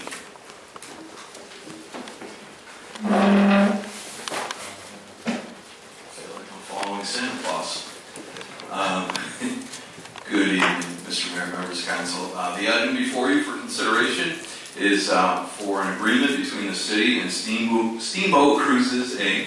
for temporary dock space at the Woo Park waterfront for their 90-foot commercial vessel. And this is a vessel that would be providing a number of different types of offerings that would be very compatible with our downtown waterfront entertainment district, the pavilion. They're looking at doing things like sunset tours, specialty cruises, group tours, wedding rehearsal dinners, and things of that nature. The proprietor, Mr. Brian Heron, is here this evening with us. He approached staff about 2 years ago when he first began this project to restore this vessel, which some of you may be familiar with, the Dora Queen, which previously had been docked behind the Hurricanes restaurant over on Dead River. He and his wife purchased the boat a couple of years ago, began a massive restoration and reconfiguration process to meet their business plan needs. They're getting pretty close to finishing that up. We've negotiated an agreement, which you have before you. The salient points of that agreement for the temporary dock space are $3.50 per foot for a 90-foot vessel, or $315 per month, for a 30-day month-to-month agreement not to exceed 1 year. They will be offered right of first refusal for future dock space, which will be available once our marina post-Irma restoration is complete. And of course, they'll have to be licensed and properly insured. And relocation of the vessel will be required upon 48 hours notice from the city for special events, weather events, things of that nature. And the proposed dock space, if you look there on the slide in front of you, and Mike, Get that little clicker thing. Thank you. So we're looking at temporary dock space here on this fixed concrete pier that's out on the water now. Formerly, that was the access point for what was the old former L docks that came out off of here. So to be tying up here, he's going to need to make some improvements to that location to make it suitable for his vessel. And then in the future, we'll be creating utilizing the existing fixed pier over here, which was the former A slip dock. So they'll be relocating there in the future with some additional pilings and infrastructure. Just go over here and show the audience. So this will be the temporary location, future dock location. those are the salient points. Mr. Heron is here to answer any questions you may have regarding his specific operation. This, we believe, would be a great enhancement to our downtown waterfront entertainment district. I applaud Mr. Heron for his hard work in putting this project together over the last couple of years. Staff recommends approval of this agreement. Be happy to answer any questions you might have at this time. Thank you, Mr. Tweed.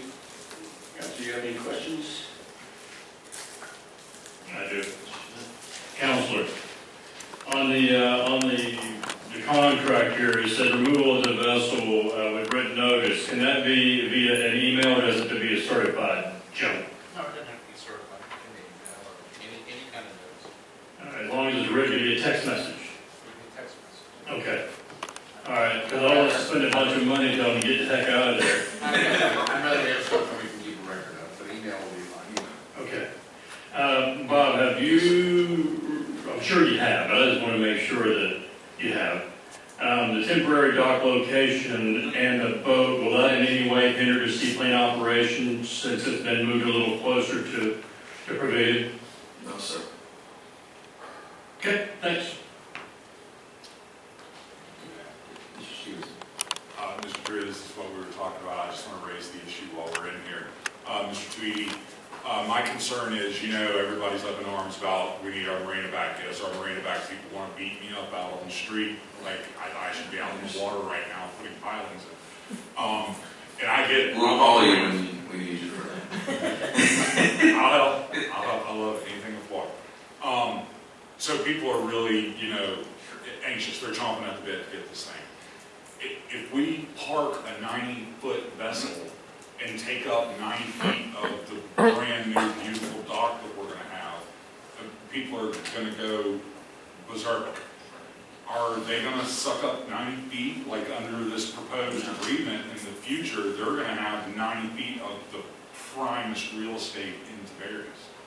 Glad you asked that question, Mr. Stevenson. It's a good one. As I was saying, so the new marina design that's about 75% complete. Those docks, those slip docks, which were formerly over in this location for the smaller boats, yes, sir, and out here, those will be relocated further to the west. In this direction, we'll have a seaplane and boat transient dock similar to what we had before, but a different shape. The previous ones came out like L's. Yes, sir. This one will come out like a sweep. This will be located over here. There's no, it's not taken away from anything. They kind of have their own little spot. They'll have their own little spot. We'll be creating a spot for them. Awesome. Under the new plan. Yes, sir. Awesome. Can you show us? Sure. So that's the future dock location right over here. Yeah. For this boat? For this boat, correct. There'll be pilings. There'll be some additional docks and pilings. Yeah, I just want to welcome the Dora Queen to Tiberias. I'm excited about it, and it's just more, I consider entertainment in the downtown area. Just another reason for people to come, and I love it, and I'm happy that we're attracting this type of business. So welcome Dora Queen to Tiberias. Mr. Tweedy, can you have, I think you said it was Mr. Heron, can you have him identify himself so we can know who he is? Hey, Mr. Heron, how are you doing? I agree with what Mrs. Pfister said. Welcome to Tiberias, man. It's kind of exciting. And you're not taking up our new dock space, so I'm happy. Come on. I want to check it out. I wish we had pictures of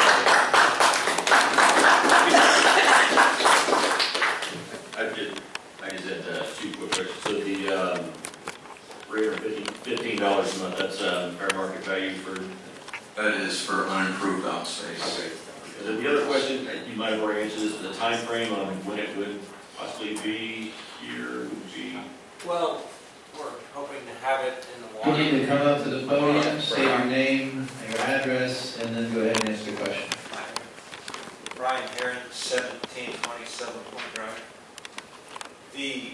We're hoping to have it in the water by the end of August. It will not be ready then. We have to put it back together because for shipping reasons, and it'll have to be Coast Guard. We'll have to approve everything. Okay. Thank you. All right, Council, how do you want to move on this? I'll move to approve. Second. You know, just go back. Pick one, it up. All right, we. I think Mr. Heron wants to. We don't necessarily ask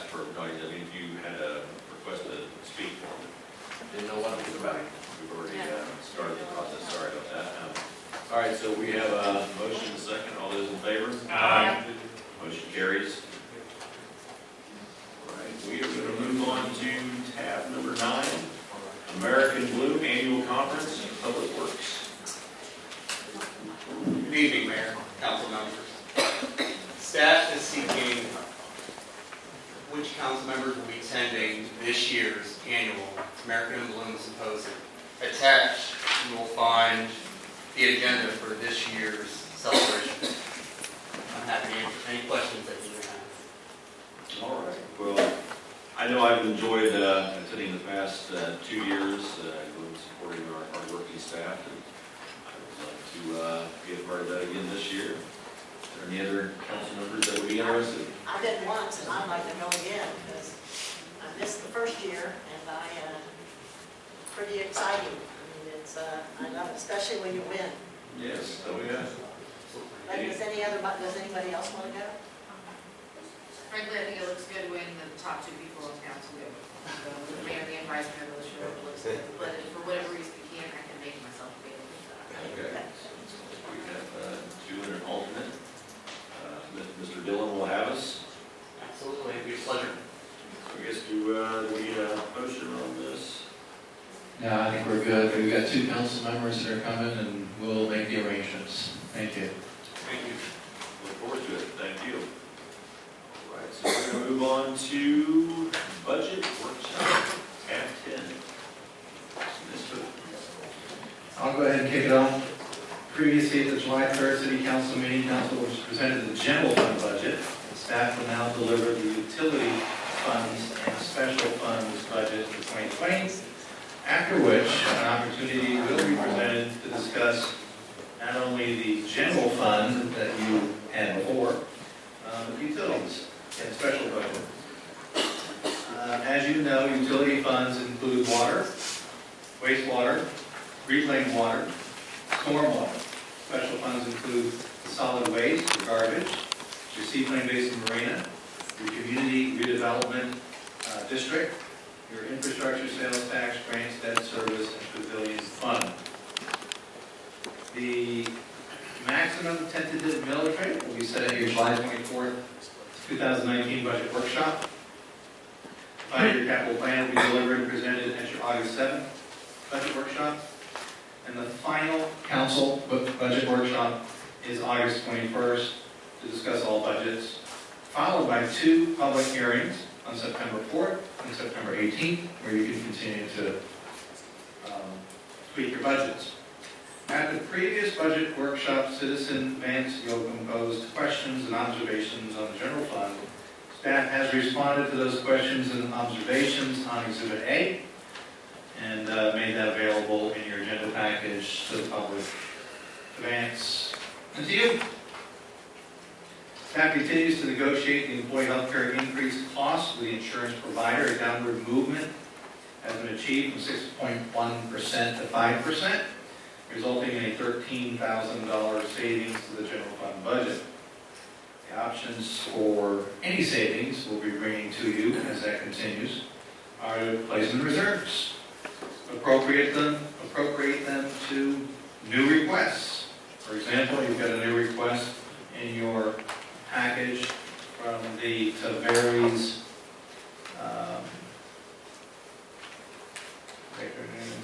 Theater Inc. They sent a letter asking if you would consider giving them some money towards their initiatives. You can see that. You can fund an item on a cut list. So you're all going through the cut list. Many of you called me, asked me questions about them. Why were they cut? Things of that nature. If you see something that you want back in the budget, obviously you can do that. You can increase road paving, fireworks, or Christmas lighting. We just talked about that. You got $13,000 here, you could appropriate the Christmas lighting. You can do new initiatives. I know there's been a request over the years for a flagpole at volleyball courts. That's a great place to hold final events. As we all know, we hold major events, many events on volleyball down on Hickory Point, and then they've been holding some of the finals up here in downtown Tavares. And when they hold the finals, it'd be kind of nice to have a pledge of allegiance and things of that nature. So there's a good reason for that as well, and it brings business to downtown. And then there's you can do a combination of anything. So what you might do as we go through this budget process, we'll continue to update, is we can add, any additional revenues that present themselves when the state finalizes its shared revenue program for cities. We'll bring that back to you. Anything that you cut from the budget, anything you add to the budget, and then we'll give you kind of a wrap-up of where things are at, and then you'll have to make some decisions as to what you want in the budget or what you don't want in the budget. You know, what I have not put in here at this point is raising your millage rate. I've given you a budget that lowers your millage rate and that increased reserves. And that's something, you know, that resulted in a balanced budget. If you work within the budget on new revenues and new ideas and leave those alone, then that's where you'll end up with a lower millage rate and increased reserves. If you move those around, obviously you've moved them around. So with that, I think what I'll do is I'll ask our finance director to present the utility budgets and the special budgets, the pavilion, the seaplane base, and things of that nature. And we will have then delivered all those budgets to you as well. And then when that is done, we can have some conversation on the general fund budget, and of course we can have any conversations you'd like on the utility budget and the special revenue fund budget. If that works for you, Lori? That works for me. Good evening, Mayor and Council. I will do my best to get through this as quickly as I can without leaving out the salient points that you will need to make your budget decisions. If you need to stop me with a question, please do. If I know the answer, I'll provide it tonight. If I don't, we will take notes and we will include it in your packet next week or prior to the next meeting. So with that, first of all, again, I want to say thank you to Brett for his hard work on the budget. He's my right arm when it comes to the numbers and the finance on the budget, so I do appreciate you, Brett. Again, with the water and sewer department and solid waste and stormwater and all the special funds, we keep our city vision in mind, holding on to our waterfront and our historic foundation. Some of these things we went over at the last meeting for the general fund budget, but I think we have some folks in the audience that may not have been here, so we'll just go through really quickly. Broad budget goals: increase event support, fairly compensate employees, include street paving in your budget, maintain a similar level of service, and lower the millage rate. Some of these don't apply to these funds, and some do. Our initiatives, again, I'm going to go through these rather quickly. We went through them at the last meeting, but it's good to review them. We've completed the downtown master plan implementation. We are now at the completion stage for the police and fire public safety construction project. We are working on the Performing Arts Center downtown feasibility study. That's completed. Now you all have voted to move forward with the election in the fall. Ruby Street stormwater improvements are at the completion state with the addition of Echo Park, which you voted on tonight to add some Christmas lights to. I look forward to that. Downtown train operations. With that, we have the Polar Express, Tavares Nature Park restrooms. Those have been completed, in progress. We've got the comprehensive master plan. We are hardening City Hall. That's in your starting this year and will be completing in the next fiscal year.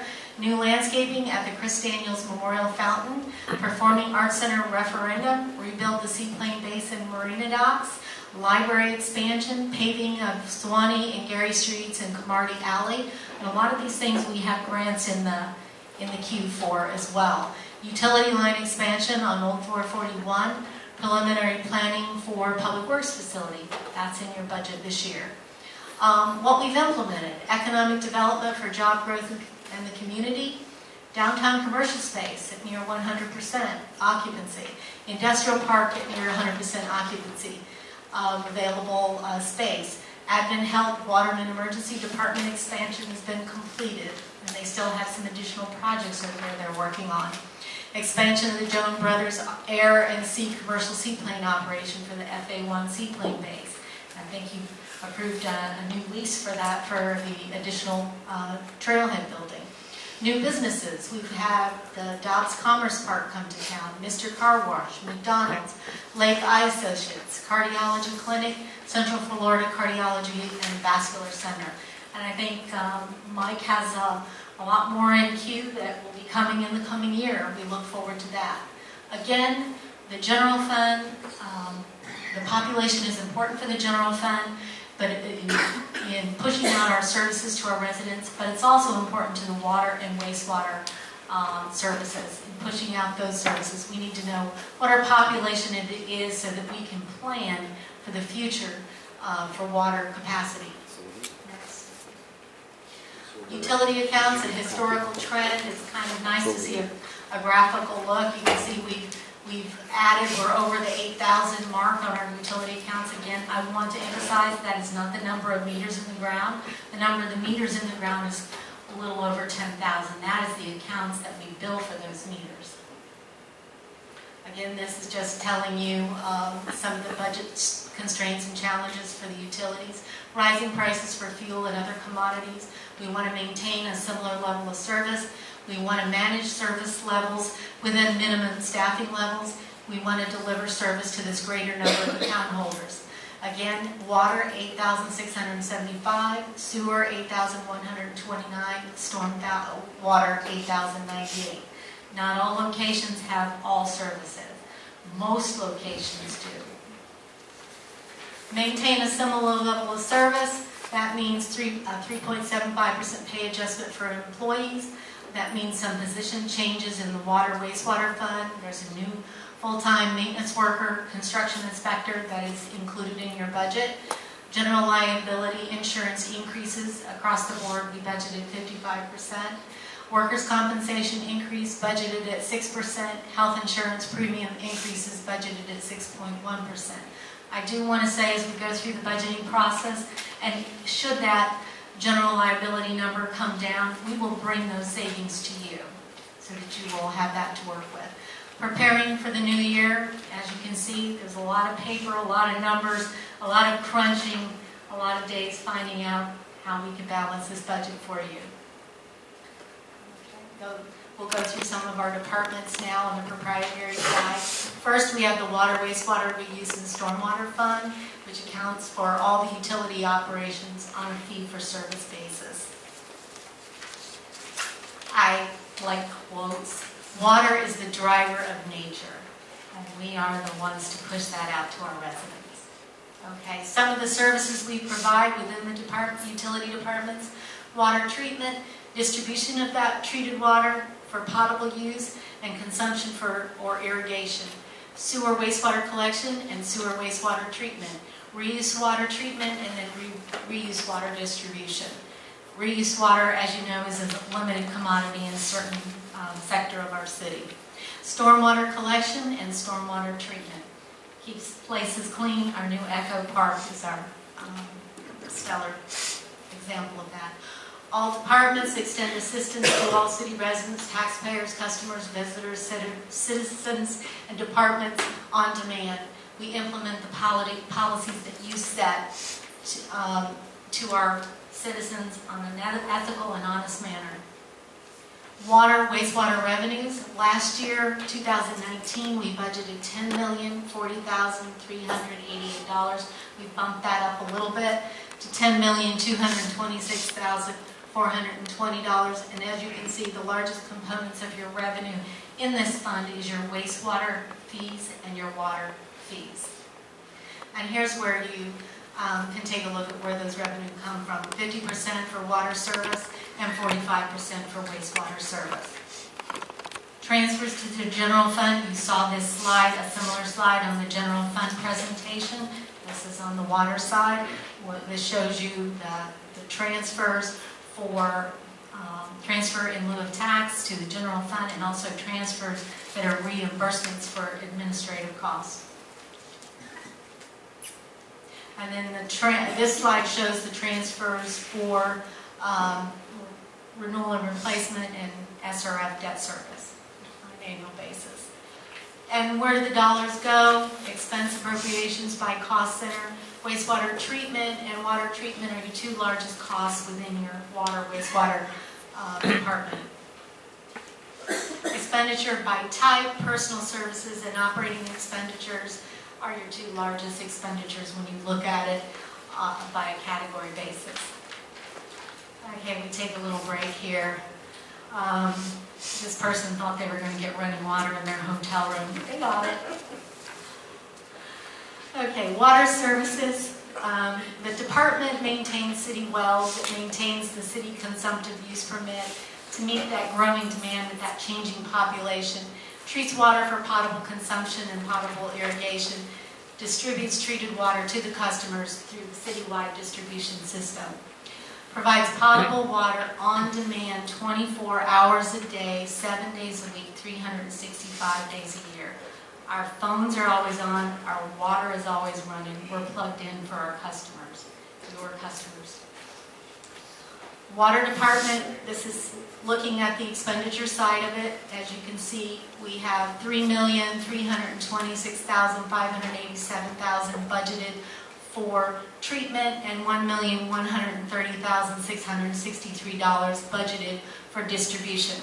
As you recall, the graph in a couple of slides previous, we showed that the treatment is the largest expenditure for producing and pushing out the water to our customers. And as you can see, it's a slight decrease over last year for total budget. Wastewater service. Maintains wastewater treatment facility, maintains wastewater collection system, including gravity lines, force mains, and lift stations. And Phil, correct me if I'm wrong, I believe your department maintains over 79 lift stations citywide. Right. Correct. Wastewater department budgeted this year for wastewater treatment $3,866,051. Wastewater reuse $93,432. Total budget $3,959,483. Now this budget has an 8.86% increase. You see a higher cost increase in your wastewater treatment than you do in your water treatment. That's standard in the industry.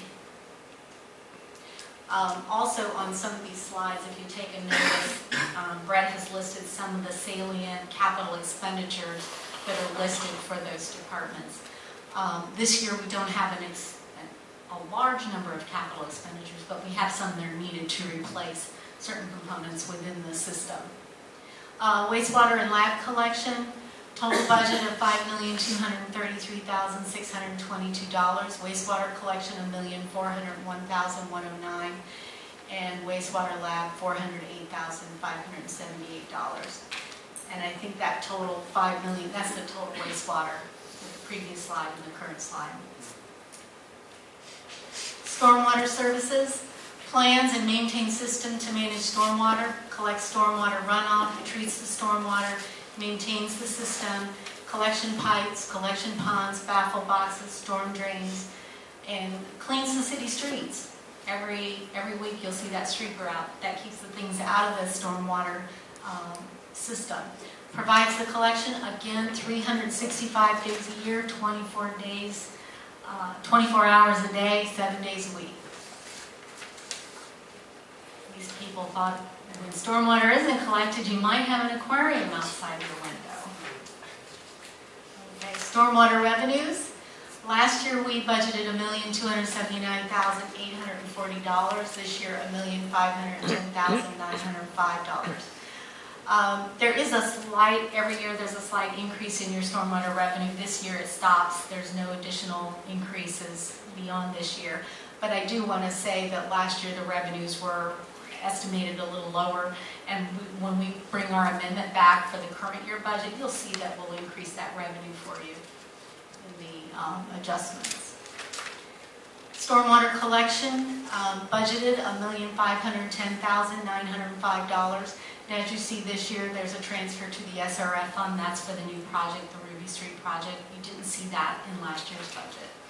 $286,872.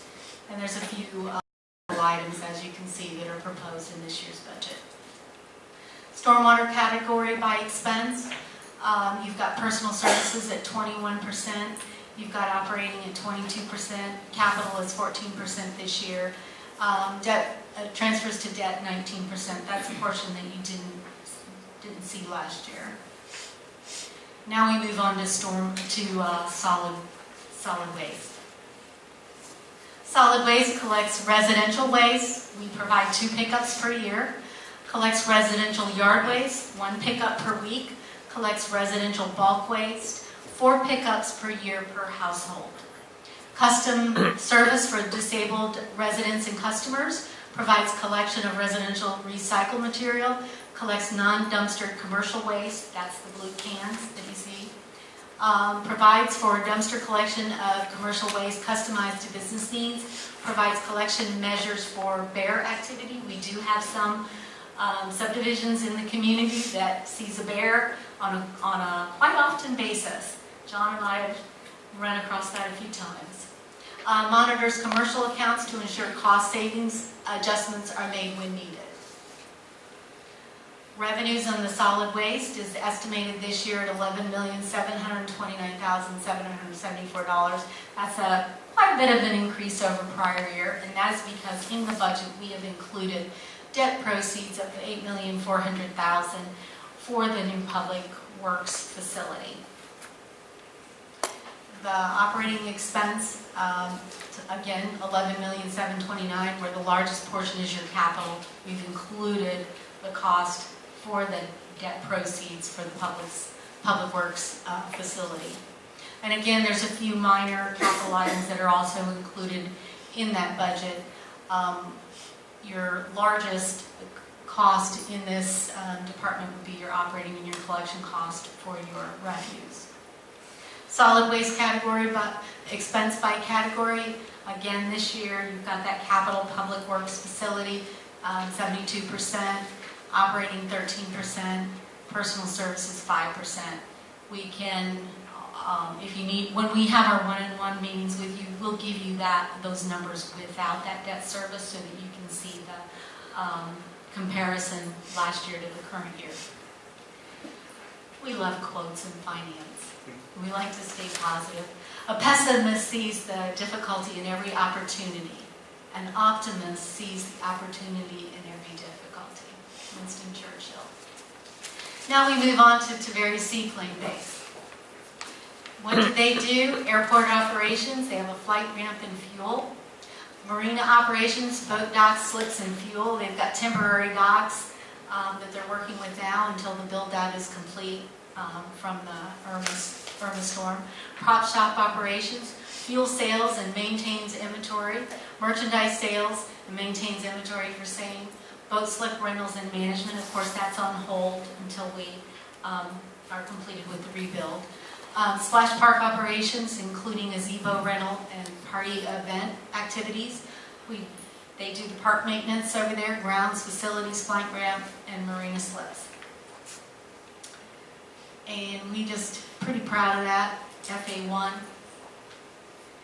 I took a notion today to look online, and there's a few seaplane bases in Florida, and I was pretty excited because I was thinking, geez, you could get in a plane here and fly to one of these other seaplane bases.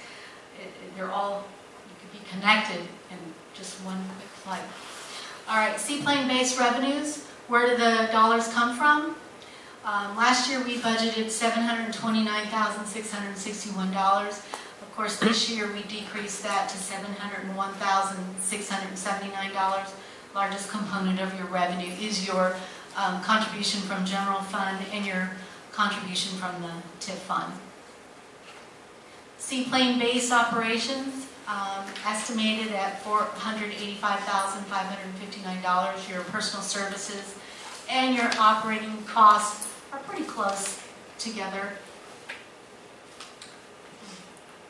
This person likes taking out their seaplane once the weather gets good.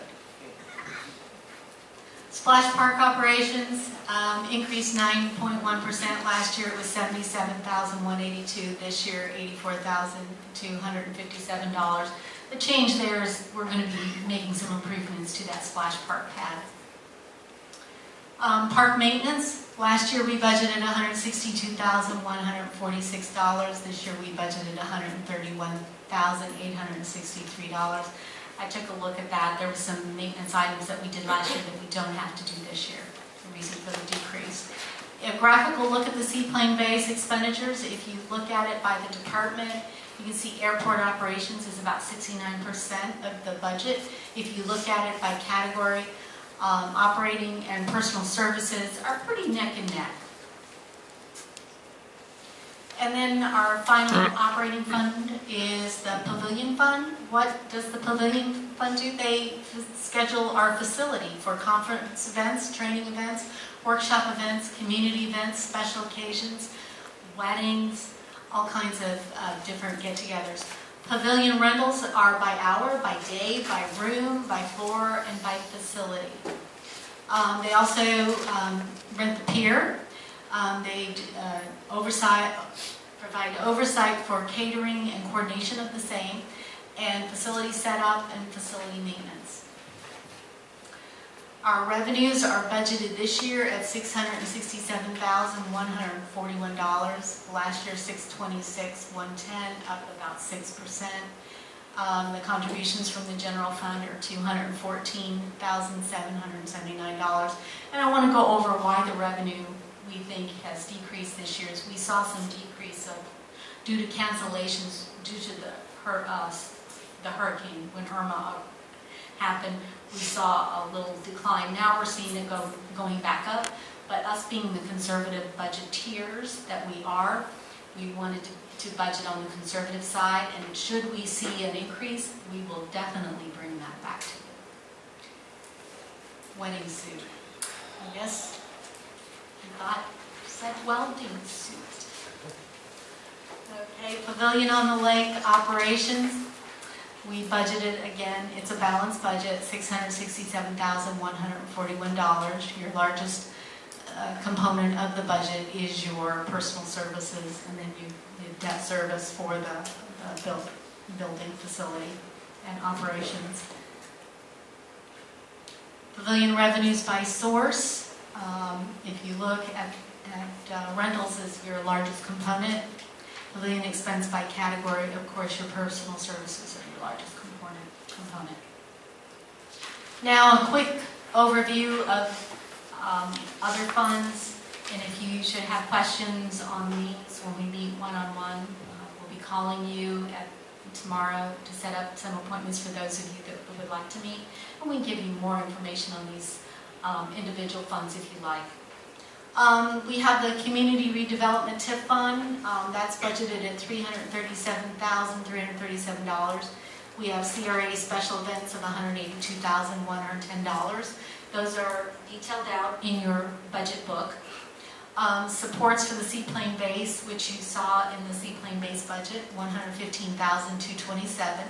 We've got $20,000 budgeted for facade grants. That's for our local businesses to make improvements to their business facade. And then we have police and fire impacts. We have budgeted $19,696 in each of those funds for enhanced radio operations due to expanded city populations. Park impacts, we budgeted $28,000. We've got library security cameras of $3,000. We've got Ridge Park expansion design of $12,500, and we've got some design in there for the historical museum concept plan. We've got $4,901 budgeted in the Freedom Flag Fund. The Freedom Flag Fund is nearly depleted, so this may be the last year. We may have a few more funds for the following year before that fund closes out. Fire assessments, $1,826,000. This funds fire suppression, which you saw in the general. This helps keep your millage lower. Infrastructure sales tax, $225,000 for street paving. And this is your 2003 sales tax issue. This is using monies that was left in the 2003 issue. Fund 152 infrastructure sales tax. This is your 2018 sales tax. We budgeted $2,798,935. Phone system upgrade, wayfinding signs, replace a post lift, police vehicles, public safety building, self-contained breathing apparatus, additional monies for hazard mitigation grants, cemetery restrooms. And what I want to say is there's a There's a loan budgeted in that fund for $1,250,000 to fund several of the longer life asset items, such as the cemetery restrooms, the public safety, let's see, help me out, Brad. You'll fund the cemetery restrooms, And the debt the service. police vehicles. Police And vehicles. it's going to fund some of that as on stage. Okay, that's why it didn't make sense. Yeah, the police vehicles will come out of the fund itself, but the loan will fund the longer life assets. The restrooms, the marina reconstruction, city match for the insurance, $360,000. The Wooten Wonderland, $650,000. I think that is just about it. The other items have a shorter life, so we'll be looking at using the excess revenue in that fund to fund those items. We have grants, a grant fund. We have not included a budget at this time. Once we have definitive grant awards, then we will include them in your budget. Debt service fund, this is the general government debt service. We have $1,197,695 and included in that is the general obligation bond, which funds Wooten Park West, fire truck, police cars, city hall upgrades, and the unpaved city road debt that we took out a few years back. And that's just about it. And then we have water, wastewater impacts. We've budgeted $1,200,000. We transfer from that fund to the SRF debt service, which decreases the amount that the water, wastewater operating fund needs to provide for the debt service. We have modeling upgrades for GIS. We have a booster pump station for the Avalon Park project. We have ISBA master plan for 448 and 561 on State Road 19. We have Lane Park expansion. We have another ISBA study for sewer lines and low pressure sewer system for the ISBA area. And then we have the renewal replacement. This is for your major repairs of the distribution system. Emergency replacement of pumps and motors, breakers and drivers, $106,000. Distribution main upgrade locations, $50,000. Lift station 23 rehabilitation, $45,000. And there was some other ancillary items. Fund 445, this is your SRF debt service fund, $2,041,561. You have principal payments of $1,472,000, interest payments of $569,000.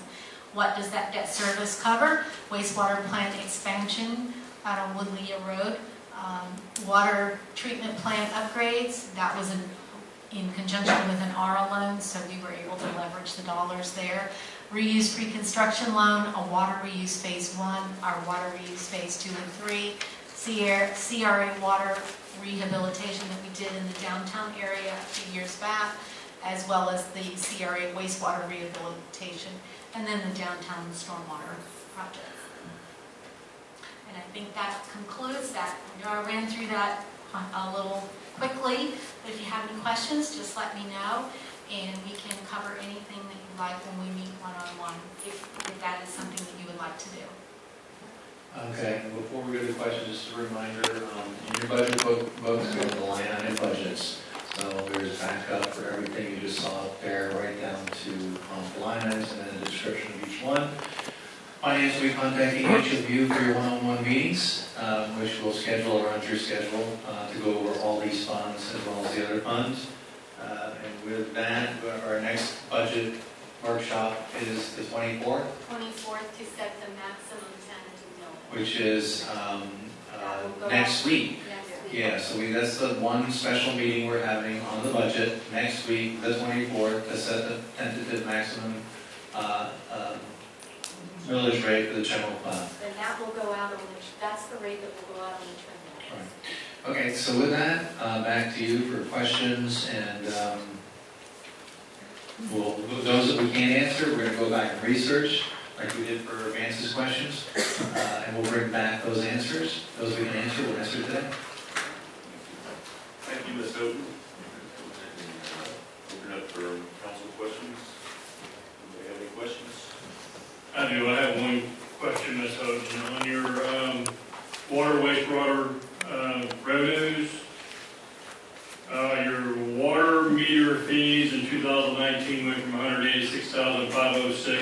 2020 is $22,984. Just kind of wondering where that difference is. You don't have to look it up right now. Can you just tell me during my individual thing? That kind of struck me odd. Yes, on its face, it does. I will come back with a response for you. Okay, thanks. That's all I have. Any other questions from council? I'm gonna save my questions for my personal meetings, so I don't embarrass myself publicly. Oh, come on. Anything? No, sir. Say it now. No, sir. I do know that, in the subject title and all that, we have the $13,925. I think this was brought up last year. We're going to have like a running tab of monies that we have available, and then at August 21st meeting, we'll be able to see where we want to put those different funds. Yes, we'll have a running tab for you that you can decide how you would like to allocate it.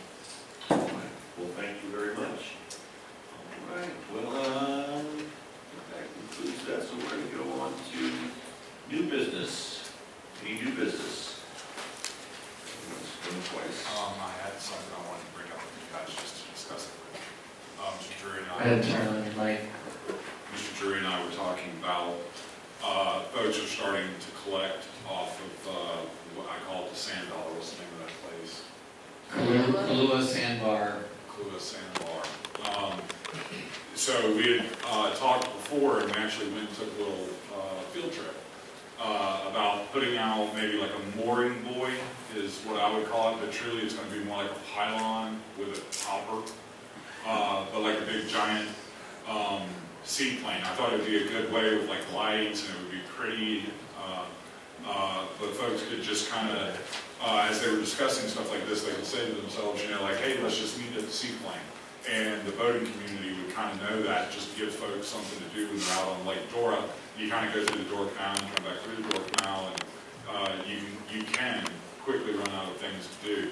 So I thought it might be kind of a neat idea. So I was going to see if maybe staff would look into that. Drew and I talked about it. He suggested to me, and I think it's a good idea that it's appropriate to bring it up to council now to hear y'all's ideas. If I'm explaining myself clearly, does that make any sense? I don't even know what you're talking about. I think what he's suggesting is that putting a little beacon along the waterfront for boaters to assemble holidays and weekends, and that beacon would maybe be shaped like a seaplane or something attractive. If you go up to Salt Springs or some of the lakes around here and springs, the boaters all get together, they tie up together, and they play music, enjoy, come in an entertainment district. And he's just suggesting, would that be something that you'd be interested in? If you were, we would sit with the design team for the new Seaplane Basin Marina, and we would have them incorporate a beacon in the water where you can tie your boat to. Say you're throwing your anchor out there, you'll see it in the keys, and so it protects the bottom of the water and things like that. It's just a gathering area to tie your boat up to, and hang out and commiserate with friends. Is that pretty much what you're talking about? Much more eloquent. Is that the right place for it, you think, though, just because of oops? That was not the right button. Is that the right place for it? I mean, is that a busy little area anyway? Does it need to be something off? I know right now they tie up over there on the other side. Yeah, I think that's where he's looking at, is where they currently tie up. So out there on the other side of the lake. No, if you go on a weekend down the path like Kahlua Bar West End, Yeah. you'll see them all tied Yeah, up. I've seen that too, yeah. Kind of right along the Yep. beach there. Yep. And so they're already doing they're already tying up there.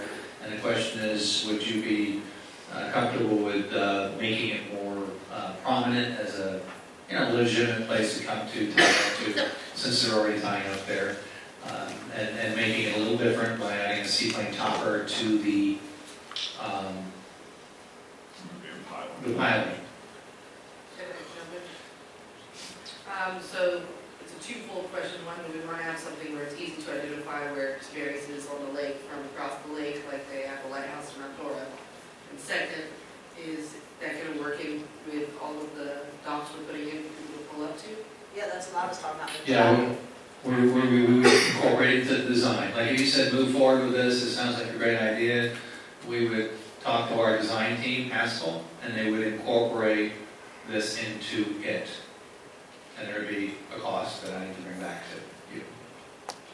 Yeah, and I agree there would be a cost. I just thought it would be something cool. Folks enjoy doing that. There's a certain segment of people that enjoy just kind of tying up boat to boat. I've done it out in the middle of Lake Dora, in fact. So I thought it would be kind of neat. Just it's branding our city to have it be just like this, 10-foot or whatever it winds up being, the seaplane. I just thought that would be really neat, and folks would talk about it. Folks in Leesburg would say, we're, heading over to the ferries, we're going to tie up to the seaplane, or, meet us over there, and we're going to, listen to music or whatever, I don't know, whatever young people. May I weigh in on this? No swimming. Being a voter. It's a okay idea. It's the wrong location, in my opinion, right now as a voter. Someone says, hey, Kirby, let's meet at the highway. I know right where it is. Hey, Kirby, let's meet at Cool Hill. I know right where it is. The other problem is I think what you're trying to get at is bring people together so they can just tie up, play music, have a good time. Perfect. I like that idea, except you got music at Cool Hill. So you're not going to do that there anyway. You're going to be getting off the boat, going to Cool Hill, and enjoying their music. If you're going to do that, you're going to go to the Squirrel Point Sandbar, where everybody. That's what I was just saying. That's where everybody stops and hangs out because they say, hey, Kurt, you want to go to the Squirrel Point Sandbar? Sure. Or the Shallows is another word for it. So maybe over at the I don't want to say that Taveri Recreation Park maybe would be a good place for that. But. It's a great idea. I just think it's the wrong location. It wouldn't get used. Can I get a suggestion that you walk out there on a Saturday when all the voters are out there and just confirm your thoughts on that? Because I walked out there 3 or 4 times and I've seen boats hanging out, and they're not that close to the Cool Bar. They are more past the volleyball courts and even further. They're all tied up together. They're all playing music. There's also music at the Cool Bar, but they're far enough apart. You'll see 6 or 7 boats just hanging out, tied together there on a busy weekend, playing music, going into and out of the entertainment district. So it's something you might want to just look at a little more closely before you move it to, where was it? Buzzard Beach. Buzzards Beach. A lot of them like to be close to the entertainment district. In fact, they'll say, meet me downtown Taveri's, put in your car, and they walk out. I mean, they literally walk out to the boats. They go to the entertainment district, walk out to the boats, and then they go back into the entertainment district. So it might be just something you go take a little closer look at before you nix it, because I have seen a lot of people use that. And I think you all have been to Springs, and you see everyone gathering together, and they're spending up their time together. I think you create a destination, and I think it's a great idea for this. Yeah, I wouldn't mind going in. I wouldn't mind going and taking a look at it here in the next weekend or two whenever we have nice weather. I don't want to make a decision on it now because I think it is a cool idea, but I'm also worried about the congestion. I'm not sure about the area, but I would like to go look myself. So I'm not saying let's not do it, but let us have an opportunity. It's the first we heard of it, so we get an opportunity to maybe go down there this weekend and take a peek. Or the following weekend if we've got bad weather. That's my idea. What do y'all think about that? So I'm just wondering about the location. I thought it was going to be in front of Cool Hill, and you just said something completely different. Where is it going to be located? So if you were in the water and you were facing the volleyball courts, you would be to the west. Of the big clump of weeds? Yes. Would you do this once a week? Yes. Yeah, go ahead and look at it.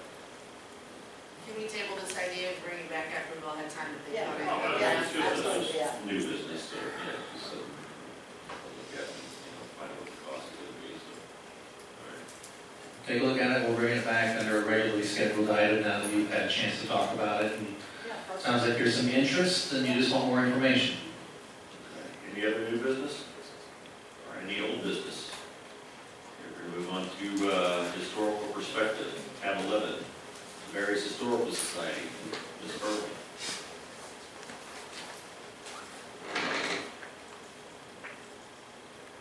On July 18th, in 1999, the Orlando Sentinel put out a special magazine section, Community Spotlight Tavares. And we're going to read a few excerpts from it.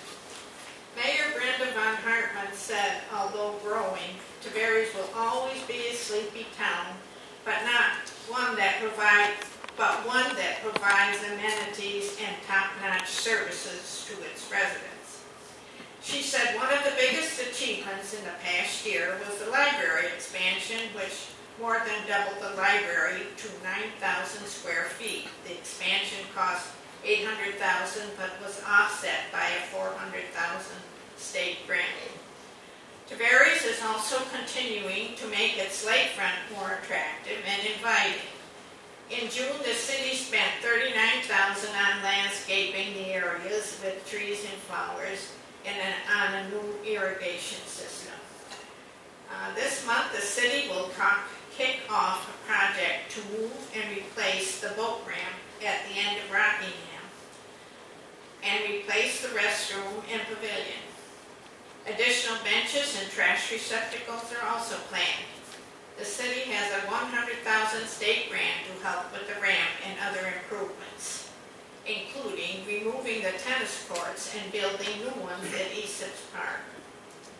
Council members say they are trying to make the area beautiful for residents and visitors, hoping to draw more people downtown to encourage new businesses.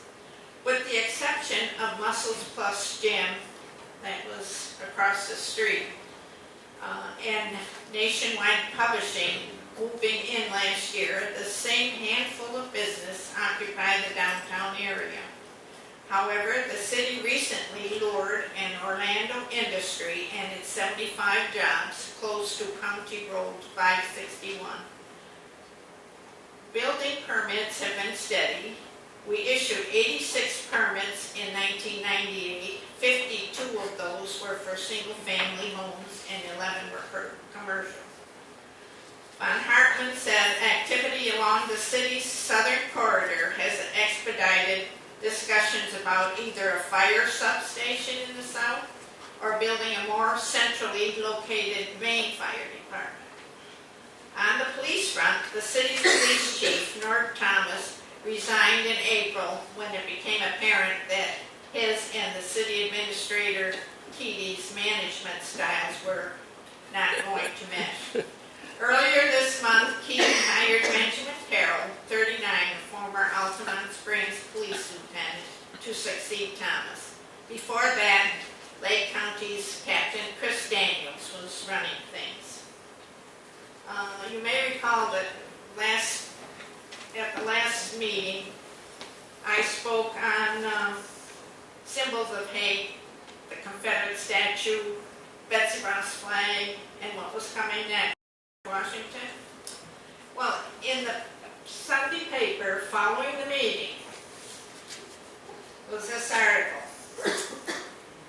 San Francisco to paint over historic mural.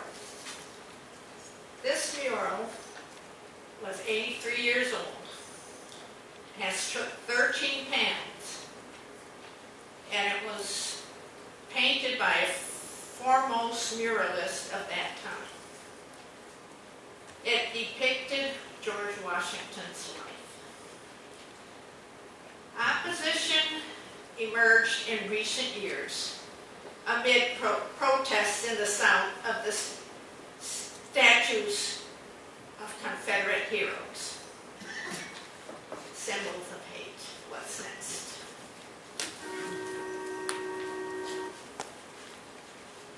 Thank you, Ms. Burley. Oh, it's full back here. Yeah, but it's not good. It's the back one. Where's Rob? I just go running when it's not. I got it unplugged. Technical difficulties. 1999. All right, we're going to go ahead and move on to audience to be heard. We do have a request to speak form that was filled out. So we have Mr. Don Kerr. Mr. Kerr. Thank you, Mr. Mayor. Don Kerr, 16833 Deer Island Road. I've got several very quick things. I'm sort of sorry or disappointed that we didn't have a chance to maybe hear a little bit more from the proprietor of this Dora Queen. I'm in favor of any boat activity. I'm in favor of their activity. But there are some things in their actual proposal that I'm not sure we're looking at. First of all, it's not an antique boat. They didn't do a restoration. It's a new boat. It's a replica. It's a nice looking replica. They're planning on doing daily lake cruises with full bar available. They're going to be making their primary money, I can tell you, from doing wedding ceremonies and receptions and rehearsal dinners. I would think that that would be in kind of direct conflict if you're parking it at the end of the dock right next to the pavilion that does the same business, unless it may be an opportunity. So having owned a banquet facility before, most people, it comes down to the number of seats you can put in your facility. So I don't know how the seating allowance says passenger capacity, 149 passengers. That's kind of in the sweet spot of where the pavilion lives too. So I would strongly suggest you visit with them about not competing and hopefully doing work together. Maybe they can be doing the rehearsal dinners and you can get the big parties, and I don't know, it's just a thought. I had an issue with $3.50 a foot. I'd love to have that rate for my boat. I pay about 3 times that when I store my boat, so I don't know, but man, $350 or $315 a month for that area, I think is a third, a fourth of what it should be, but anyway.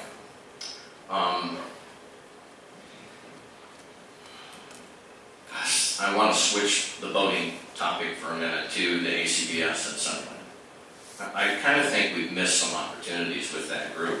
And I don't know that a lot of you understand just how significant the antique wooden boat hobby is here in Tavares. We have the largest chapter of antique boaters in the country. We put on the largest show in the country. It is featured in every antique wooden boat magazine, and it is the kickoff of the season every year. There is one other place in the country that is also very active. It's in Clayton, New York. The city of Clayton embraced this idea years ago. They built a museum. I don't know, it's got to be on 8 or 10 acres of land. There's 6 or 8 buildings, 40 boats in the water, 200 boats in the museum, a library, et cetera, et cetera. So I think that would have been a great opportunity, but the truth is I think our group's getting so doggone old now, it's just all going to die on us, and it may be going away. So one of the things, Bob, that would be really helpful to me is I run the sponsorship program for that, for the boat show. And so it's my job to bring in, I usually get about $20,000 in sponsor money.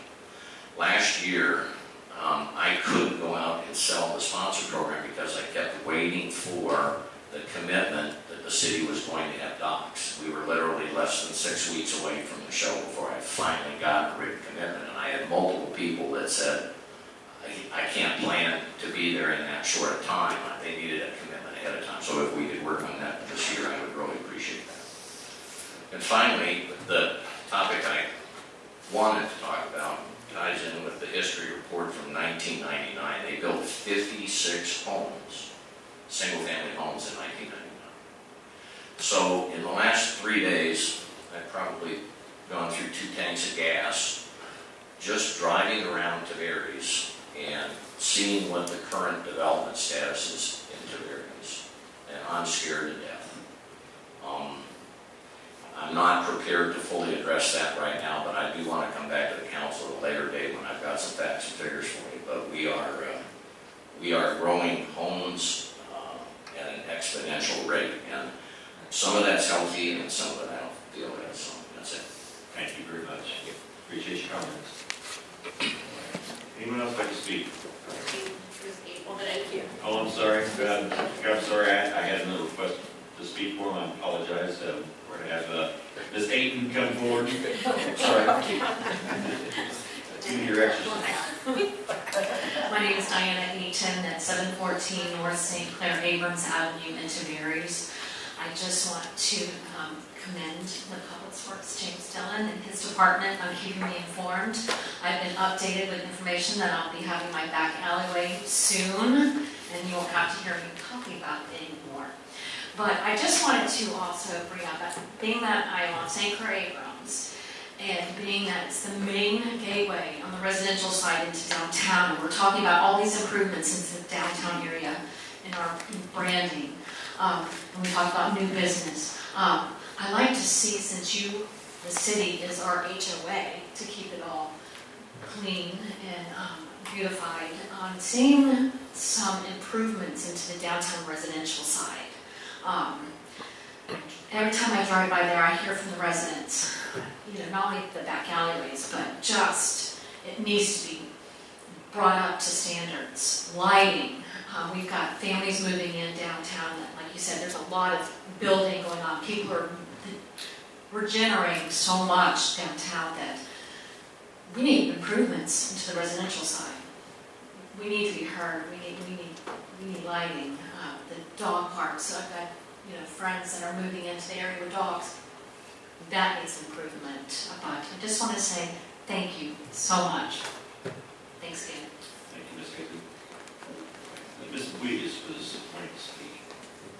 Good afternoon, Luke Weedis, 110 East Ianthe, Tavares. Council, I want you to keep in mind when you're talking about the lighting for Christmas, the holidays, as much as I love the branding for the city of Tavares and our blue and white and gold, it is also Hanukkah, okay? And just be guarded on that. I think it'd be a wonderful representation of all the different celebrations in December, but you're going to open up a can of worms with that. Thank you. Thank you. Dan Jokum, 12619 Milwaukee. Very quickly, Mr. Drury mentioned the answers to my questions. Where do I get those answers? Were they mailed to me? They're in the agenda summary. Did you get the agenda summary? Oh, okay. I'll look in there. I didn't know. I would have read it. Okay, the question related to, you were showing the budget on stuff, and I don't want to be about 10 minutes. He's ready to go now. You talked about the waste budget, and one of the things that I just want to ask is that maybe somebody can answer, because the county has been talking about this issue, is that a lot of their recycled goods are no longer, China isn't buying them, Malaysia is sending them back to the U.S., and where is the recycled items going? Are your people actually, when they put it in recycled bins, is it actually being recycled, or is it just being rerouted now into the regular trash? Maybe somebody from staff can answer that. Is that your final question? No. Okay. Then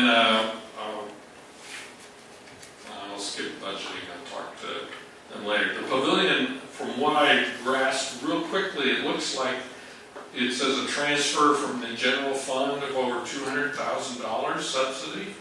Am I correct? That's a lot. And then my question would be, if you can't get to break even, and yet this boat is coming in next door to compete with you, and then you say you want a performing arts center that you think you're going to break even, how can you when you haven't been able to break even on the pavilion yet? And let's see, the boat tie-up issue that you talked about, Mr. Stevenson talked about. I used to work in Newport Beach, California, and they had similar things like that. And one of the things for all the boats coming in is they had a dock out in the water, but it wasn't. There was one for partying to connect, but also with porta potties, and then you're going to incur expense, and then you have to have trash cans there and things like that. So just plan for that if you do that.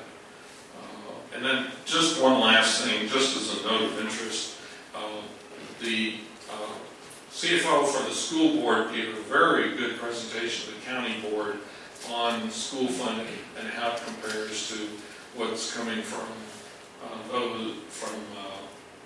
what the county has, because the county is the one that decides on school impact fees. And this impact your schools and your capacity. And it's a very good one. I will send you a link to that. I would recommend that you watch it because it probably gives you more background than I've seen in maybe 10 years of watching these kinds of things on just really kind of how bad their situation is with all the state funding that's being cut. Thanks. That's it. Thank you. Sir, you want to address the recycling? Yeah, well, there's recycling, upcycling, and then garbage. And we could come back to the next meeting and tell you how much is recycled, how much is upcycled. And recycling is turning the product back into what it was before. So a tin can gets crushed and is turned into a tin can. Upcycling is to take all the recycled material and burn it and turn it into electricity.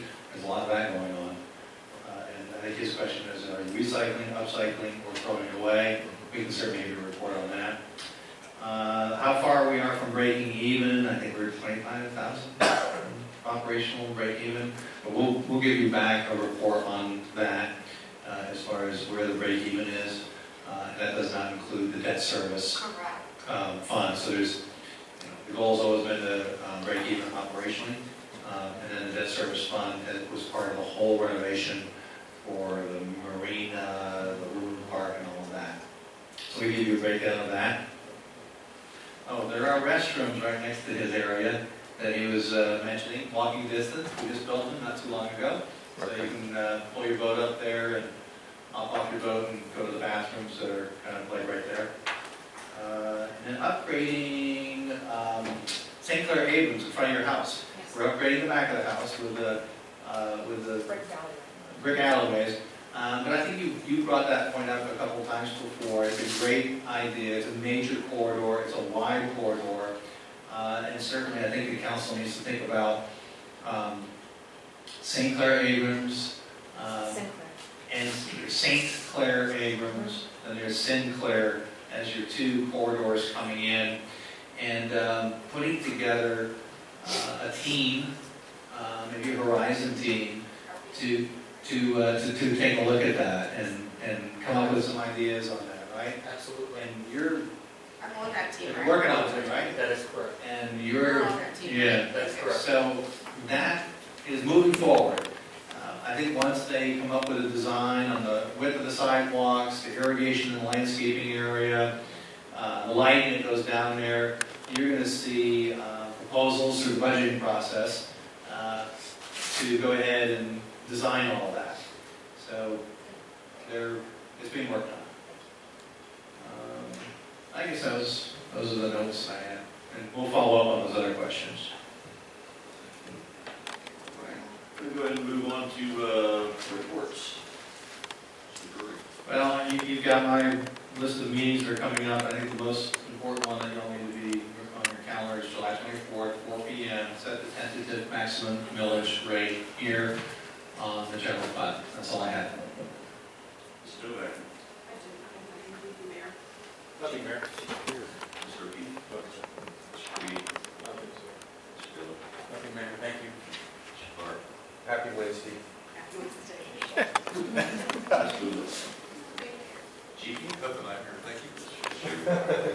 So, I have nothing, but I'll be following up with all of you to set meetings for those who would like to have them.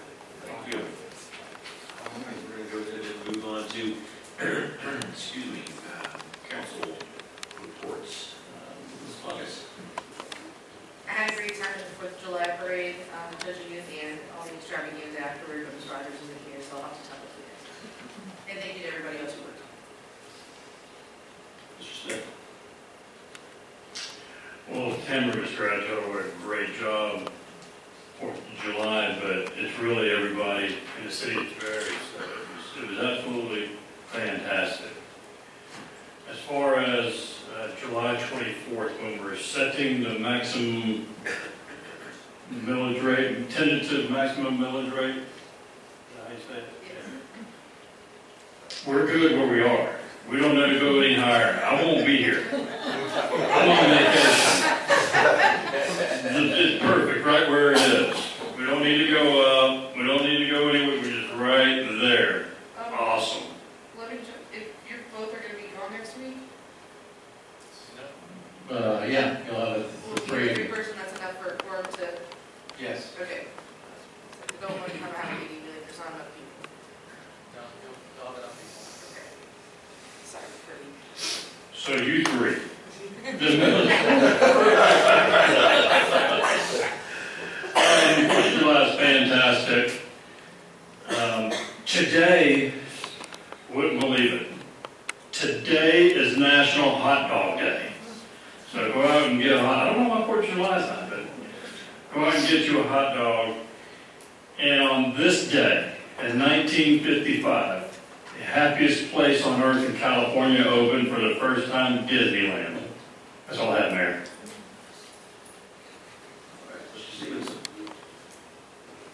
I think everybody knows already I'm a big fan of Bigfoot. When I walked in here and saw Smokey the Bear for just a moment, just a fleeting moment. But I ran into a guy the other day that had a Bigfoot shirt on him. Like Bigfoot's like running away with a donut. I go, that's a fantastic shirt. I'm going to find the Bigfoot and start carrying him around with me. Smokey the Bear is super cool. 4th of July was cool. Christmas is cool. I'm happy to be here. Vice Mayor Lister. Well, I missed 4th of July, because I don't know if y'all missed me, but I was gone for about 2 weeks. But anyway, I'm going to tell you a little bit about my travels, because and I'm not trying to make us look better or any of our departments look better, but in my travels, I love taking road trips. I mean, it's like the best thing in the world to me is just to get up and go take a road trip. But I like to visit cities, and I like to go down their alleys, and I just like experiencing all this, but y'all think our roads are so bad. Y'all need to travel. I mean, you need to actually go look at other cities. Their main roads are bad. I mean, and I'm not talking about up north. I traveled through Georgia and Tennessee and North Carolina, and I'm just telling you, there are cities that are the same size of us and less and bigger, but their roads, I mean, I have a lot of pride in our roads. Once you go out, now once you get up north, you can kind of understand it, because they got all that snow and stuff. Their roads are really bad. But even down here in the South, you go to these cities, and everybody likes to complain, but, we're trying to fix the roads. I mean, we are, but I'm just telling you, we're in pretty darn good shape if you travel and actually pay attention to these things. So that was the brownie point that I was going to give us, okay? But I wanted to tell y'all know I was going to a show. I think I told you I was going to see Hamilton. And I don't know if y'all have seen Hamilton, but I saw it up in Chicago in an 1,800-seat theater that was packed. Every seat was full.